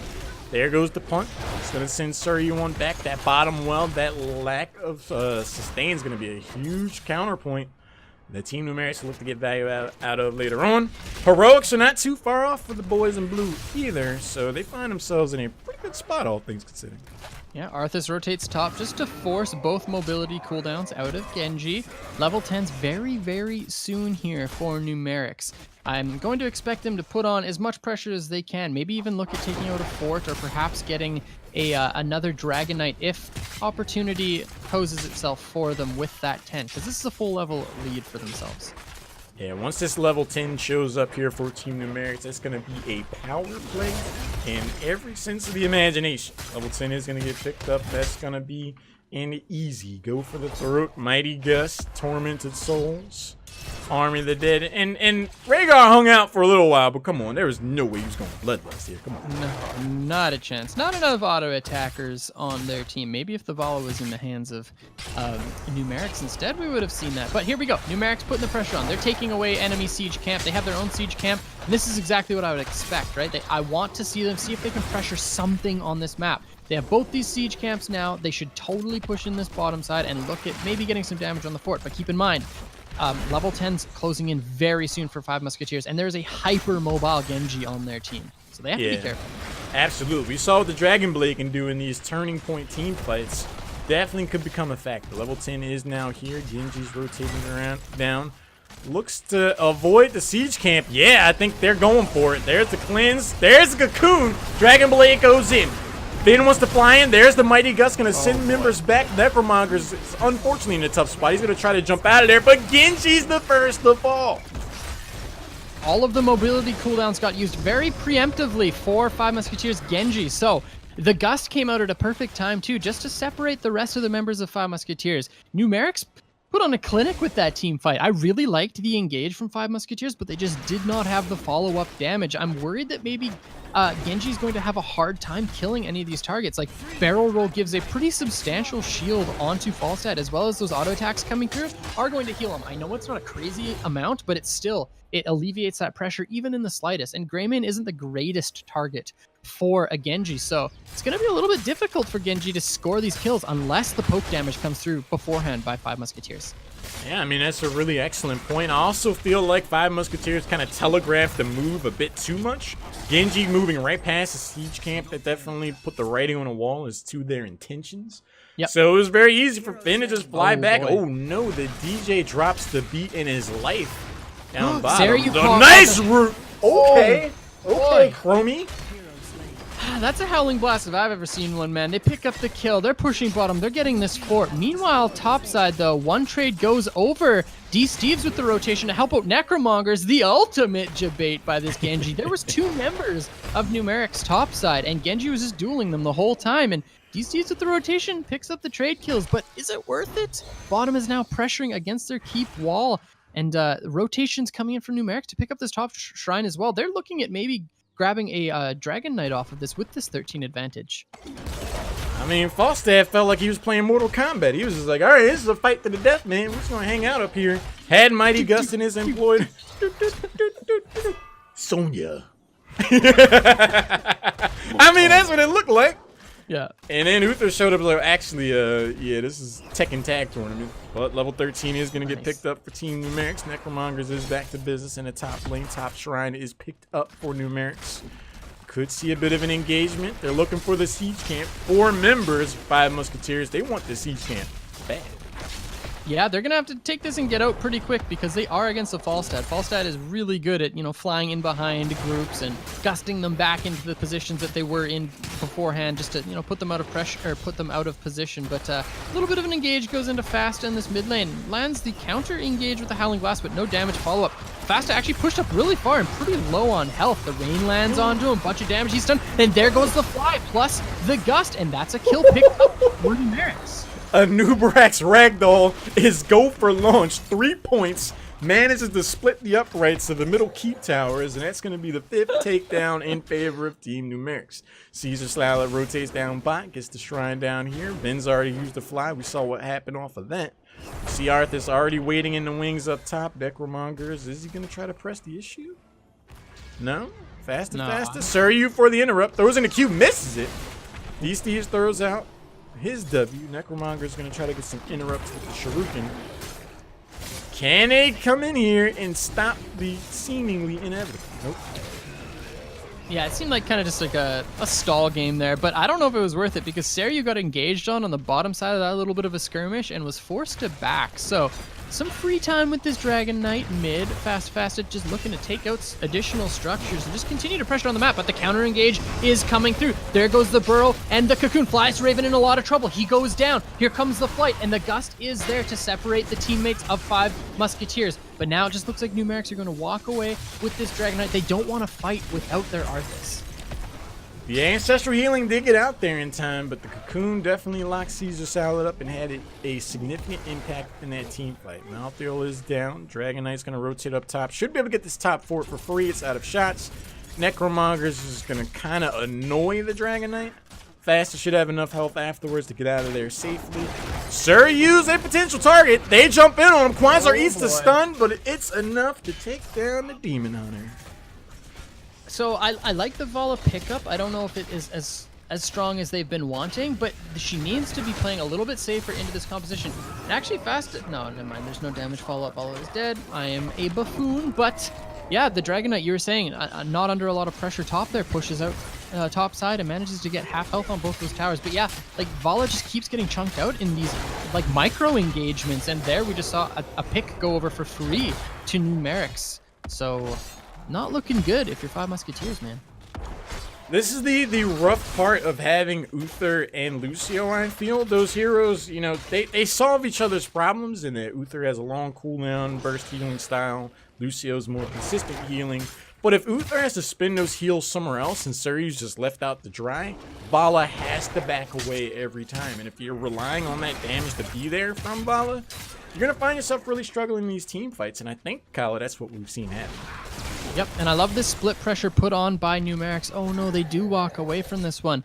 With Genji showing on this top wave and with the 16 advantage over your opponents, I really think that was probably the freest wall of Numerics' life. Worst case scenario, 5 Musketeers. Yeah, worst case Ontario, 5 Musketeers force an engagement in a 5v4 situation down a talent. Sure, I'll take that every day of the week, right? I really think that was a wall for Numerics, but they missed that opportunity. They used the time to go bottom side and pick up this camp. They're trying to time it so that it goes out when these shrines spawn. That's what they're looking to pick up, but yeah, tiny bit of a missed opportunity there, because now they can't push in with a talent lead. Very true. Fast eats a good amount of damage. Hits the double root. He's looking to go. Ancestral Healing is available. Oh no! Anubarak gets deleted in the blink of an eye. Flyest Raven pops his R key. He steps forward. There's the root in on Serio. Vala is able to back away. They're looking to apply some pressure to this keep wall with no Anubarak to worry about. And everything going their way with these 2 camps pushing in. There's that free keep wall you were talking about. That's the wall that I wanted, man. That's the one that we were just talking about. They got the wall. I'm okay. I'm happy now. Everything is all good. But yeah, 18 to 16, 2-level advantage for Numerics. With the 1 dead on the side of 5 Musketeers, Numerics, especially with the global, they're going to look at picking up a swift Dragon Knight Vin, already channeling and jumping into that vehicle. So, is this a keep play that they're looking to make with the Falstad in the Dragon Knight this time? That's pretty much the best situation you can be in if you're Numerics. Like, if they get hard engaged on, you know, Vin can drop out of the Dragon Knight and then Gust. But I don't even know if that'll be necessary at this point. I feel like my 5 Musketeers have to make a hard engage play here in order to save this game. I agree. I mean, I actually think Falstad being in there is the best thing they can hope for, because the Mighty Gust has been ending every team fight before it ever really begins. But these Thieves eats a ton of damage, gets chunked down, gonna end cocktail for posterity. Vin is already at less than half health, so he's gonna try to move in to get what value he can. Anubarak, every time he gets anywhere near this front line, he finds himself waiting to respawn. That's gonna be 3 heroes down, and that's the video game. Yep, that's 100% the video game. Vin walking in with that Dragon Knight. Took all the damage in the entire world. I was going to commend Vala on her positioning and just the amount of damage she was able to put out onto that Dragon Knight, but it just wasn't quite enough. And Kwanzaa walking into the base, getting a little bit cheeky there. Numeric's taking game number 1 in this best of 3 series in a fashion that I would commend them because of the style of comp that they played. I really liked the way that they used their fall stat, and I feel like Five Musketeers just needs to draft a little bit differently in order to be more effective. They didn't really have a solo laner, and I felt like the pressure was put on them from a very early point in that game, and it was hard for them to deal with. I gotta agree. I mean, when you take a composition like that, where you're effectively conceding the top lane, you better get value out of other portions of the map, and everything else seemed even. So it's like, all right, you short yourself on the top lane, and you evenly go back and forth in other parts of the map. Sooner or later, that proverbial bow is gonna break. And a Nubarak, dude, a Nubarak was made out of paper mache that whole game. Yeah. He even thought about going up to the front line.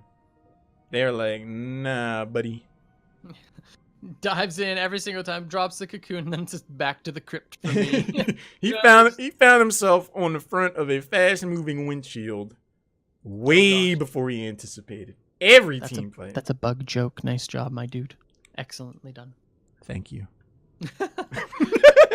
Yeah, no, but I agree. Like, he definitely died way too quickly. And what else did I want to mention? Oh, yeah, okay, so Five Musketeers had some control early game because you were saying they were losing top, right? Which is true. But then you're like, they weren't really taking anything else from the map. They did in the very beginning, right? They score the first kill of the game with their fast rotations with the Lucio. The Lucio Vala kind of just like rotated bottom, mid real quick. And then Arthas, I think he was the first one to die, right? Yeah. Arthas was stepped up too far into the wave at the 50% mark. And then he dies because of it. But then Numerics are like, okay, you literally just showed your entire strategy for the whole map in like the first 30 seconds. We get it. And then every other time that the rotation came out from Five Musketeers, Arthas just backed away. And he's like, okay, that's fine. I'm cool with it. You can't even touch me when I hit level 7. Like, there's just no possible way you get a kill onto me. Numerics responded properly, and they come out with the win because of it. Yeah, I mean, level 7 Arthas was like, there's his talent, right? I press this button, and I don't die. And you don't die. And I don't die. And then at level 10, I get another R button. I press this button a lot, and I don't die. I don't die. Yeah. I don't die. And then Rhaegar gets this button at level 10. He presses buttons on something. They don't die. They don't die either. So it's then it's crazy. Level 7, Rhaegar, somebody on his teammate gets engaged on, and he's got this button where it's like, you don't die. They don't die. They don't die. Yeah. Is that our new thing now? I like the pause and then I don't die. I don't know. Hey, Lauren, what talent did Rhaegar pick up at level 7? They don't die. They don't die. They don't die. Okay, cool. They don't die is now on cooldown for 60 seconds. Cool. Yeah. They walk away and then you get it. Game 2 though. I do believe these jokers have swapped sides on us. So it's gonna be old Five Musketeers on the left, Team Numerics on the right, as it presently stands. So if you're on the side of Five Musketeers, Kyle, you come up with this unorthodox rotation on one of the most rotation complex battlegrounds in the game. You get some success early on, but then they get level 7 and level 10, and then they don't die. They don't die. All that happens. What do you do to change things around? In the previous game there? Is that what you're referring? Well, like what do you do going into game 2 to turn things around?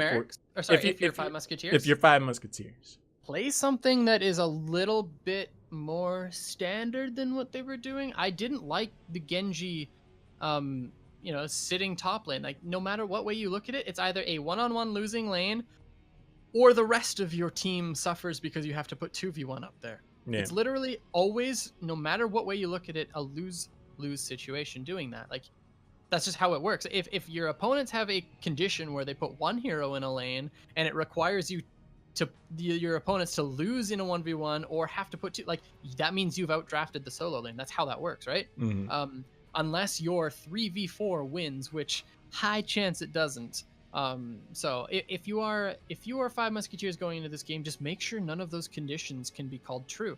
Like if you see the Malthael picked up, we said the response. We said what the response had to be, and it was a Dahaka. That's what you have to do. Like Malthael and Dahaka, they can duel each other. You know, if you pick the Leoric, if you pick the Sonya, sometimes it can be a little bit more difficult.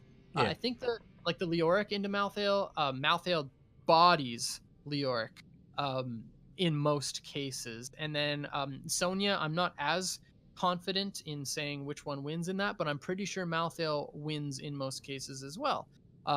So like you have to play something that's going to be even in that situation or a win.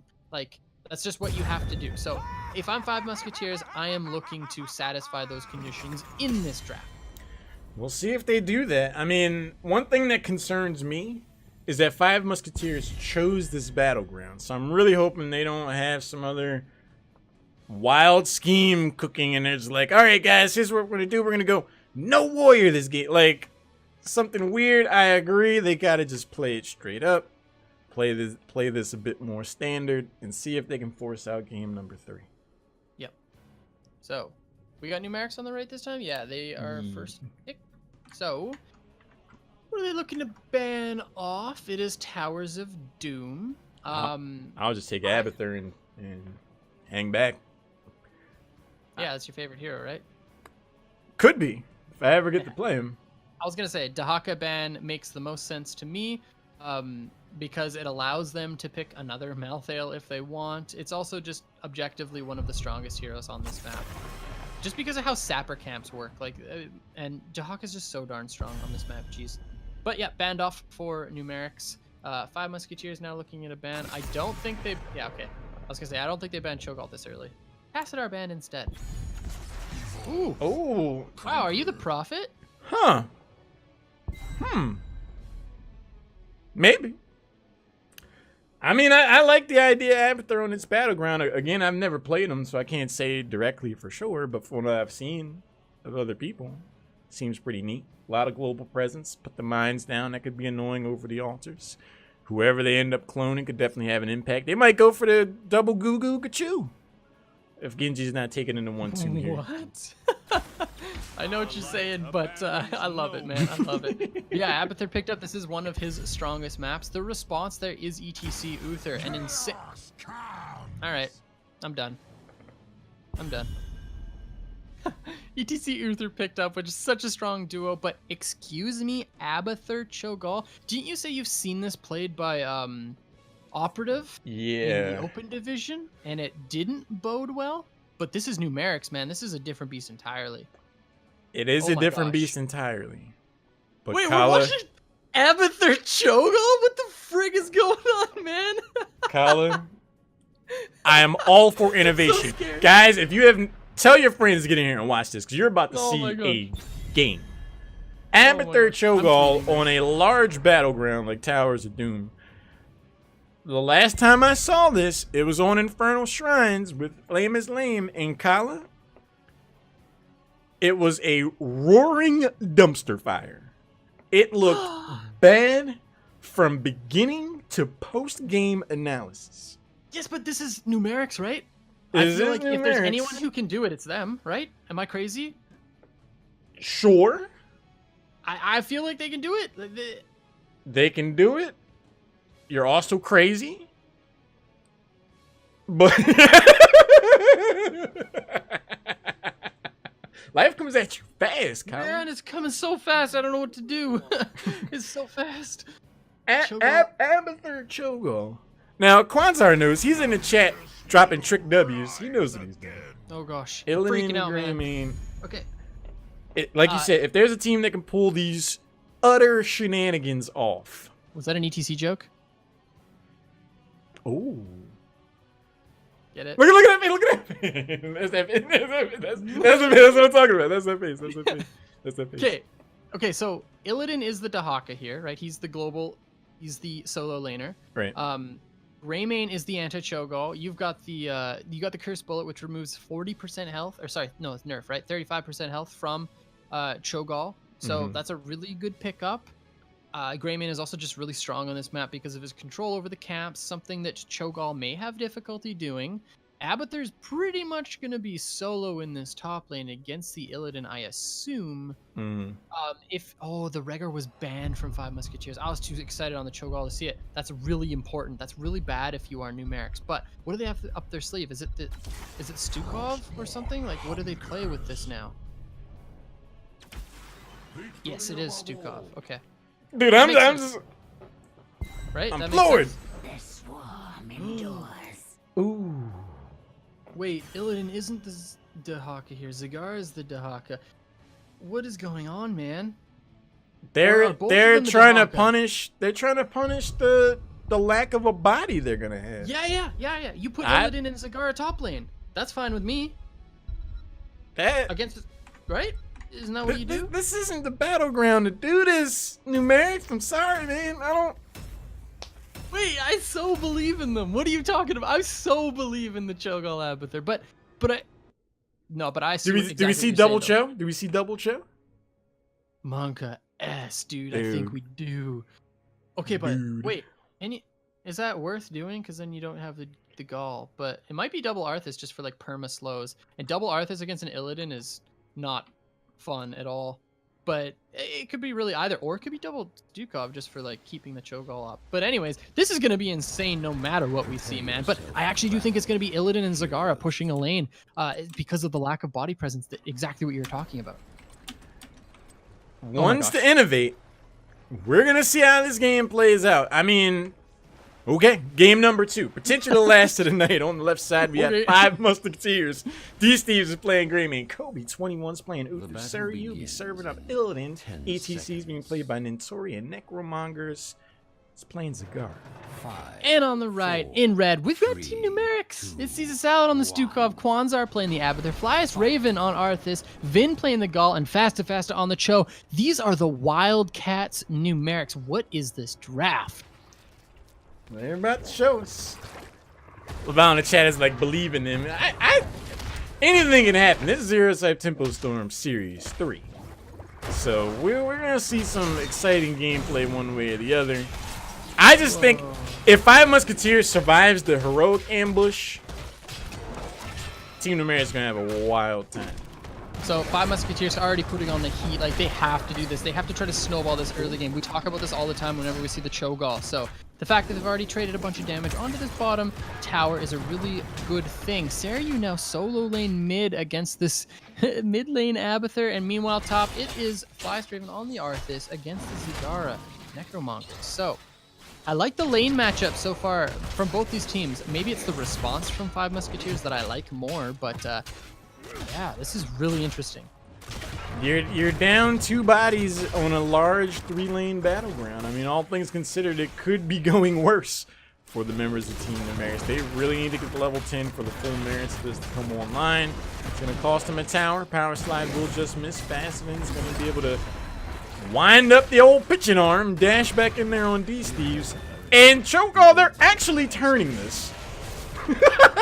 Oh man, this is the Numerics Abathur, or sorry, Cho'Gall. Like it's an insane Cho'Gall. Like I said, if there's any team that pulls this off, yeah, it's this team. So I am so excited to see this. We got the Nest build coming out from the Abathur so far. Interesting. Yeah, this is like a 2v3 situation bottom. That's what you need in order to win this game. Saryu caught a lot of that arm that you were talking about from Caesar Salad. So Illidan getting massively out-traded there in the mid lane. The old tickle zone, man. You gotta watch out. Oh no! Flyest Raven. He's gonna pay for that with his whole face, though. Cheeky as it was, first blood. That's gonna have a swift response. It is a shot across the bow, though. It says, "Hey, man, we might be down a body or 2, but don't sleep on us." Yep, I take that trade every time if I'm Numerics, because you just traded 2 of those bell towers, 2 of those altars.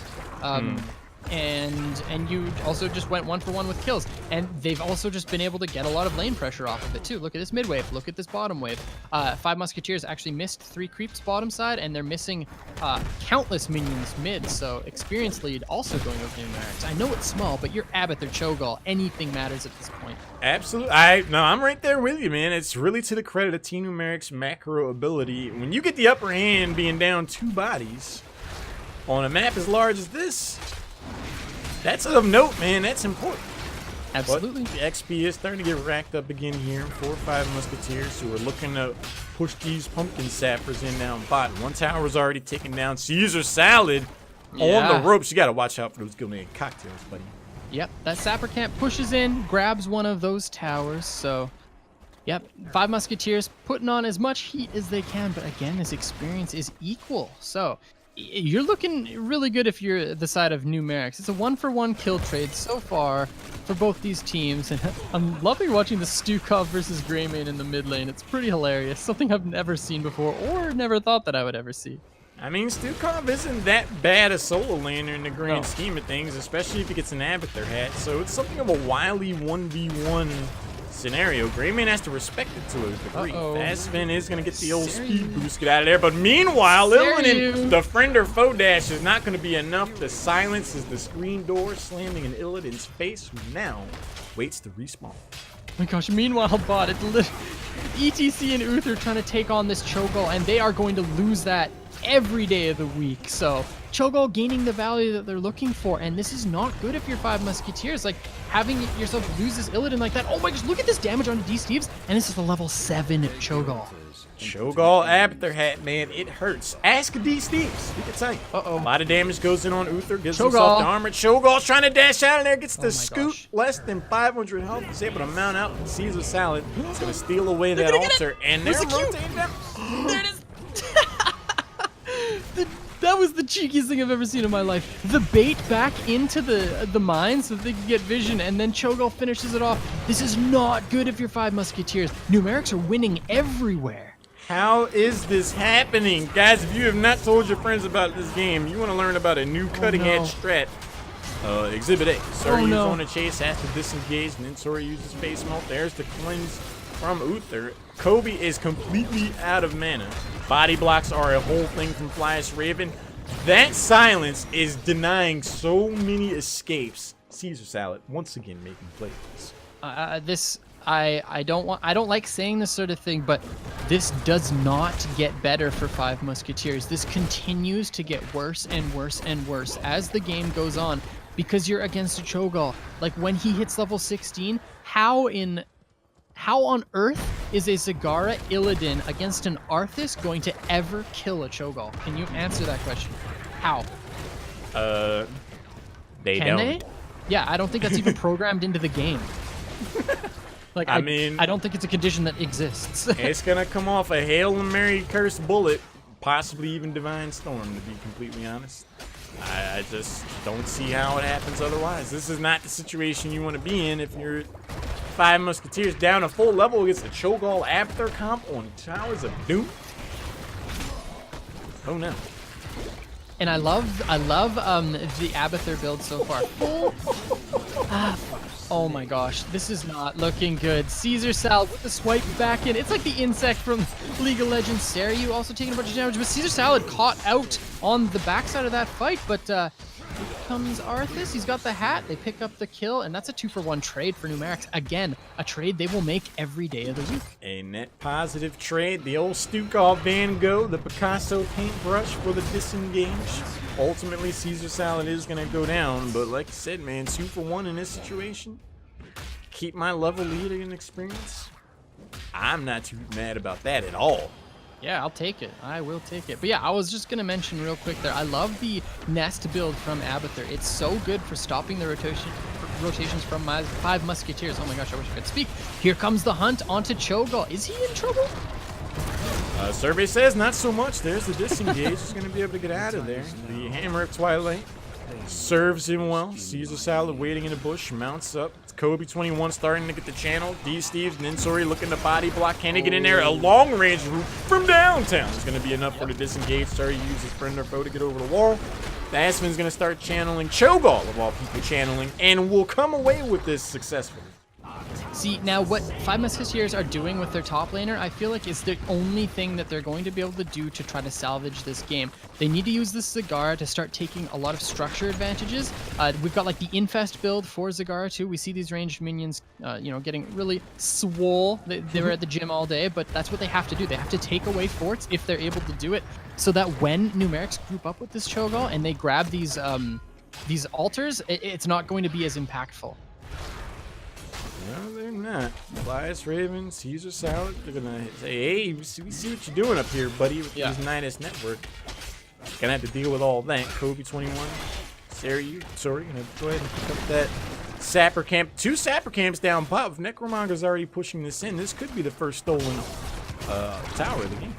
Yep, and exactly. All those sappers coming in. This is exactly what 5 Musketeers have to do in order to win this game. So I love the fact that they're putting this pressure onto the bottom lane, but you know, like Cho'Gall is going to be able to do a lot of damage back to it, but it gives them that time that they need to start putting pressure on the rest of this map. Like, look at this rotation mid. Greymane is already there. He's taken down almost the entire wall, so they have to just keep doing this. So really good job by 5 Musketeers just to change up their strategy a little bit.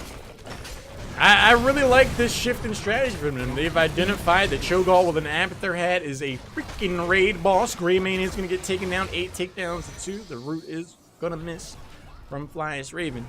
This has been tough to watch, man. I mean, 5 Musketeers, they got the bottom tower. They tried to establish this, you know, musical keeps game. But Team Numerics, they sniffed out what the plan was. They rotated in, and a takedown on Greymane stalls the effort. Lauren, I'm sweating off of these mines all over the map. Look at mid to top. Like, yeah, this is insane. It's so scary if you're the likes of somebody like Greymane. You literally just try to rotate anywhere, and then all of a sudden you're slowed by these global mines. And then you can get just engaged on by pretty much anywhere. You know, this Cho'Gall can just zoom at you from pretty far away. So, like, this is super scary if you are 5 Musketeers. These mines are insane. ETC sliding in with half health. Cho'Gall getting a little bit chunked out, but he's staying alive.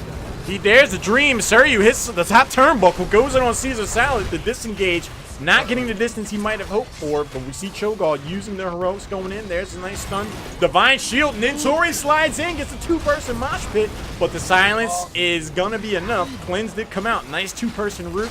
We see Team Numerics on the chase and looking good. See, this is that double Arthas that we were talking about. Literally an unlimited amount of slows, and it's basically just another enabler for the Cho'Gall. I like the fact that they have been cloning Arthas, or will be cloning Arthas instead of anybody else. I did mention this in the Champion Select. I think that is the best thing that you can do, because, yeah, it's just going to allow Cho'Gall to just land all of his abilities pretty much for free with all those slows. So Numerics take the fight. Now they're going to be up a full level, and they take the boss away too. So that's going to be 13 shots left on the core of 5 Musketeers. They're in some trouble, man. To say the very least, they got to try to come up with something. Level 13, reactive, ballista spore. Oh no, these again, Greymane's going to get booped on the snoot. That'll be the 12th takedown in favor of Team Numerics, who are all over this map. I mean, ETC's running away from Caesar Salad on Stukov like his hair's on fire. This is crazy. Like, and that kill onto Greymane, did you see how it happened? Like, that's exactly what I was just saying, right? Like, the mines from Abathur are so scary if you're Greymane. You cannot rotate on this map, because if you get caught by one, chances are there's going to be another one in close proximity, just because of the way that this like Toxic Nest build works, and it's so terrifying. Necromonger's getting caught by Flyest Raven, getting slowed down. Caesar Salad's on the chase, throws out the heal, gets involved. Sir, you. The root goes in. There's the silence. No dash for you. That is going to be 14 takedowns to a mere 2. And with 3 altars up, if all 3 of these end up going over Numerics, that's the ball.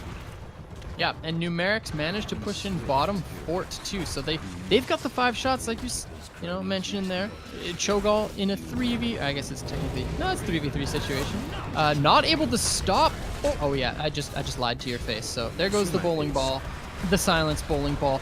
Oh my gosh, this Cho'Gall is putting on a clinic, and here comes the clone. Here's the double Cho. They're looking to get involved. Kwanzar forces out the Divine Shield. These tries to apply some pressure to the real Cho'Gall. The root goes in. Steve's getting harassed. Has to back away. ECC doesn't even have time to press his R key. Goes down. The Greymane's going to get blown up as well. And yeah, that's going to be the video fight. game if I've ever seen one. Yep. Necromonger, he just stands there. He's just like, I already know what this is. Yep. I already... The long-range poke. They know that. And then they actually send Kwanzar down there on the worm to close it out. And look at the circle of mines, Style man. points. Look at the circle of my. It's fantastic. I need to take a shower after this. I feel so dirty just watching that game. Numerics with the Cho'Gall Abathur. Dude, I believed in it. I really did believe in it. I felt like that was the map to do it. I felt like they had the tools to deal with what Five Musketeers had. And that was a 13-minute Towers game with Cho'Gall Abathur. That was tough, man. That was tough all the way around, no matter how you slice it. I mean, Five Musketeers just looked stymied. They were coming up short, trying to find answers, grasping for straws. They kind of got some pressure in the first 2 levels, but it just seemed like from level 4 on, they were all over the place. It's like Cho'Gall's top, Cho'Gall's bot. They're rotating up. Anytime Zagara tries to put creep down, there's a mine there to blow it up. Anytime Greymane tries to rotate down, he steps on a landmine. Someone's there to have that conversation with him afterwards. They were just all over the place, man. It was crazy. And I know we were talking a lot about the Cho'Gall pick, obviously, because it's crazy. But, man, there's something to be said about the way that Arthas was being played that game. How many times did he get solo kills onto the Zagara or the Illidan? Like, absolutely insane. And then some of those silences that came out, especially the one that stopped the mosh pit from Caesar Salad on the Stukov, like, just really good individual play, and then just really strong macro play from Numerics too, especially with just such a weird composition. I love seeing stuff like that. Dude, I was giggling. Like, anytime Arthas rotated up, Zagara was trying to establish some pressure, try to get that top tower and be cheeky on that front. Arthas just waited up. There was no Nidus network around, so it was just like, you're going nowhere. I'm Bonesaw McGraw. I got you in here for 3 minutes. 3 minutes of playtime. Minutes of playtime. You know that. Monka. Of course I know that. Of course I know Says that. the guy who hasn't seen Die Hard or any of the Back Listen, to the Future Bonesaw movies. is ready. Okay? Sorry. Don't be sorry. sorry. Don't be sorry. But I owe someone an apology. We're about to bring old Kwanzar here of Team Numerics in. I wanna get in and have a conversation with this guy. Kwanzar of Team Numerics, the winner of Week 4 HeroesHype Tippo Storm Series. Kwanzar, I gotta apologize to you, man, because when I saw that Abathur Cho'Gall comp, I was like, what? That's what we were sort of banking on. Is for half of it was shock value. You know, we just went. You know, we'll give Lauren what he wants. Oh. I believed in you, man. I believed in you the entire time. I just want to say I'm your biggest fan. Thank you.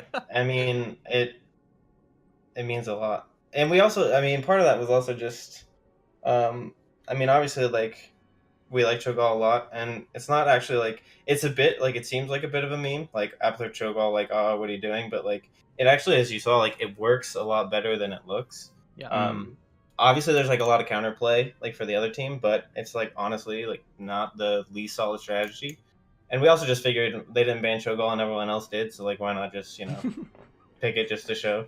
Just rip it, show them how strong you guys are on it. I loved the pick personally, and I saw how you guys were going to play it. It made sense to me, and the fact that you had Arthas on your team was actually so perfect, because you banned off the Dahaka. Their only real response for a global was going to be like False Ted or the Illidan, you know, and Illidan works really well on that map, and they can't really pick Illidan into the Arthas, and you guys showed them why. Yeah, I mean, it makes a lot of sense. Like, the Illidan, like, you want to have a lot of global pressure and push wherever Cho'Gall's not. Yep. And especially, like, with the Abathur, like, that just sort of accentuates the problem. Yep.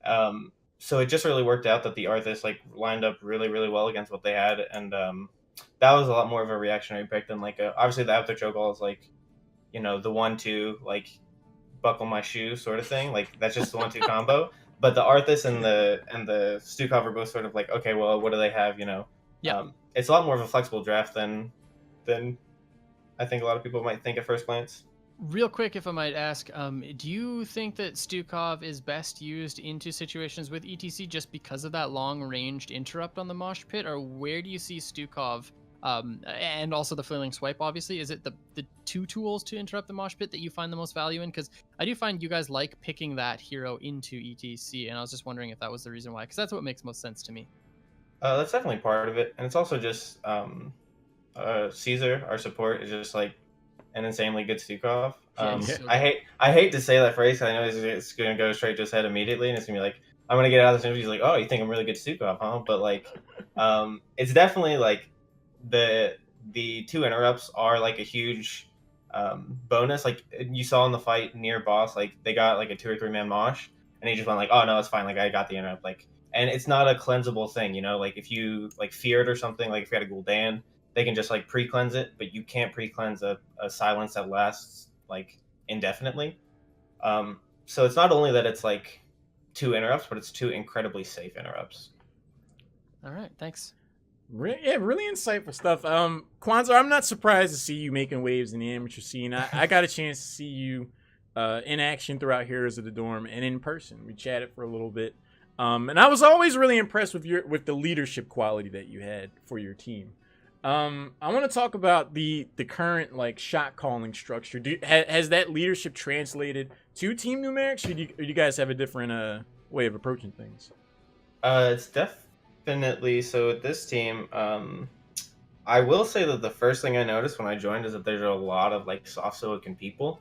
I equated a bit to like one time I have a friend who was like incredibly soft spoken in high school, and his parents were like both like they literally whispered in their house, and it was like really really quiet. And so when you went into their house, like if you talked at their normal voice, you felt like you were yelling. Oh wow. So yeah, and it's a little bit like that, but it's more of a like a democratic sort of system. Okay. People, you know, if you see a call or if like you see a play to be made, like people just snap it off like, okay, like hat me now, like I'm gonna engage, and like everyone just trusts everyone a lot. So yeah, it's not like the Glaurung-esque roll 20 of like, okay, I'm just gonna say literally everything and everyone follows the exact thing that I say. It's like everyone just gives a little bit of information, like this is what I see, this is what I see, and then if someone thinks they can make a play, we just trust that what someone is saying is correct, and then we just go all in. I think a great point of that is yesterday against Heroes Hearth in the round of 4 for HGC, the first map on D-Shire, the one that we were able to take off of them. Mm-hmm. We had just killed a couple people and got the Dragon Knight, and our tank was said, okay, if you see Vala like at all, just hunt on her immediately. And Raven, who was on Illidan, was like, I don't know about that. And Fast was like, no, literally just hunt right now. Like I can follow up. And it happened, and like that got the pick, and that's sort of what solidified the win for us. Yeah. So it's a lot more democratic, and we all just like, and in any one game there could be one of us who, you know, makes the call that wins and maybe makes the call to lose. It just depends, but that's sort of the double-edged sword that you have to sort of take with that style of shot calling. I think it's really cool because a lot of teams do have a set shot caller, and they make the large majority of the macro decisions. And I think teams that do take a more democratic approach, I feel it's more high risk, but it's also more high reward. Because if you have 5 people who are on the same page and who trust each other, it can look like poetry the way they all work together. And actually it gives us a lot of context, because one thing I really like about Team Numerics is like you guys take these compositions where like they're 5 meta conscious heroes, but not necessarily always heroes that have immediate synergy, and yet you guys make them work. And I think that approach to drafts where it's just like, well, how are they putting this together exactly? Like catching your opponents off guard with that is something that I think is definitely working in your favor. And would you say like your democratic approach is a part of how that works? In terms of like the sort of wonky-esque compositions? Yeah, because like you guys will take a Stitches and there won't be like an Uther or an immediate follow-up, and it's just like I'll watch and be like, okay, like I get how all these heroes do damage, but I don't necessarily see how this all comes together. And then you guys have these team fights to where you don't necessarily see the exact turning point, but everyone's just like the hook comes out like halfway through the fight. It's not necessarily to engage, and it's just like, how? Like, how did that just happen? Yeah, that one I would say is more of a. I think we're just like, we're always looking for, you know, not what's just meta, but like what theoretically or what like objectively would be good. Mm-hmm.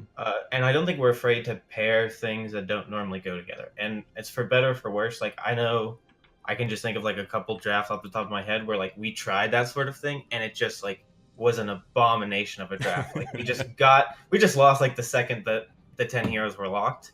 But at the same time, it allows us to be, I think, a lot more flexible, and it allows us to sort of try like we're not afraid to try things that doesn't seem meta or doesn't work in a traditional sense, and we just sort of feel it out. And if we find something, like, we might not win a game, but like sometimes people go like, oh, that felt good, and like let's investigate that more, like let's delve deeper into that. And that really just comes down to like scrimming and just as a team going, okay, well, what did we like in this game, or what did we like here, what was the problem? And it's just trying to be like actively reflective of each game. Don't just play a game to play a game. Play a game and go, okay, why did we win, why did we lose, where did we start to lose? Just be thoroughly analytical of each game, and then just reflect and go, okay, well, we like this, it doesn't normally go together, but it worked for us. Then and then just trying it in a large sort of range of situations. Like here, we played Avaflare Cho'Gall before, but never against a team that dedicated this heavily to split push and like just trying to create pressure elsewhere. So I was kind of curious how that would go, and well, it worked. It worked okay. See, Kyle, I saw you smiling during Kwanzar's response. I knew you'd like this guy. Like, Kwanzar, he's an intellectual, man. Yeah. Oh, please stop! I'm You're making me blush. I've always been impressed with how you conducted yourself throughout Heroes of the Dorm, man. I hope we will continue to see you play competitively, man. And if you guys keep playing like this, you're already able to take games off a team like HeroesHype. If you keep sharpening up, you're gonna make some waves in the playoffs, man. I'm looking forward to seeing Team numerics. absolutely agree. Yes, that's the hope. That's the goal. Any shout outs or anything before we let you go? Shout outs to obviously you two lovely casters. HeroesHype Tempo Storm for putting on the series. Fats said that if I didn't give him a shout out, that he would disown me as a player. So shout out to Fats. He's one of our coaches, or our coach. I don't say that we have multiple ones, but shout out to Fats for helping us out, telling us why we're stupid, which is like a really tough job because we're stupid a lot, and like in a really like, some people are stupid in one way, but we find like such creative ways to just like mess up or do dumb things. So it's not an easy job, and we appreciate everything that he does. And just shout out to everyone else that I missed. I don't know.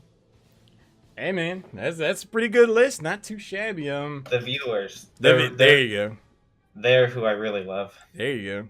Twitch chat for you guys. Yeah, baby. Well, hey man, we got one more week of season play, and then the finals here.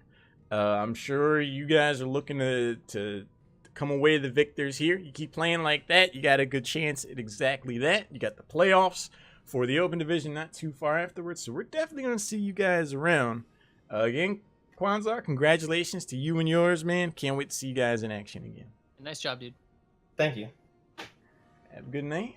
That was another incredible evening of HeroesHype Tempo Storm Series 3 action. Again, thank you guys to the viewers for hanging out. We got up to $1,015. We've broken our original goal, and now we're shooting our way for $1,500.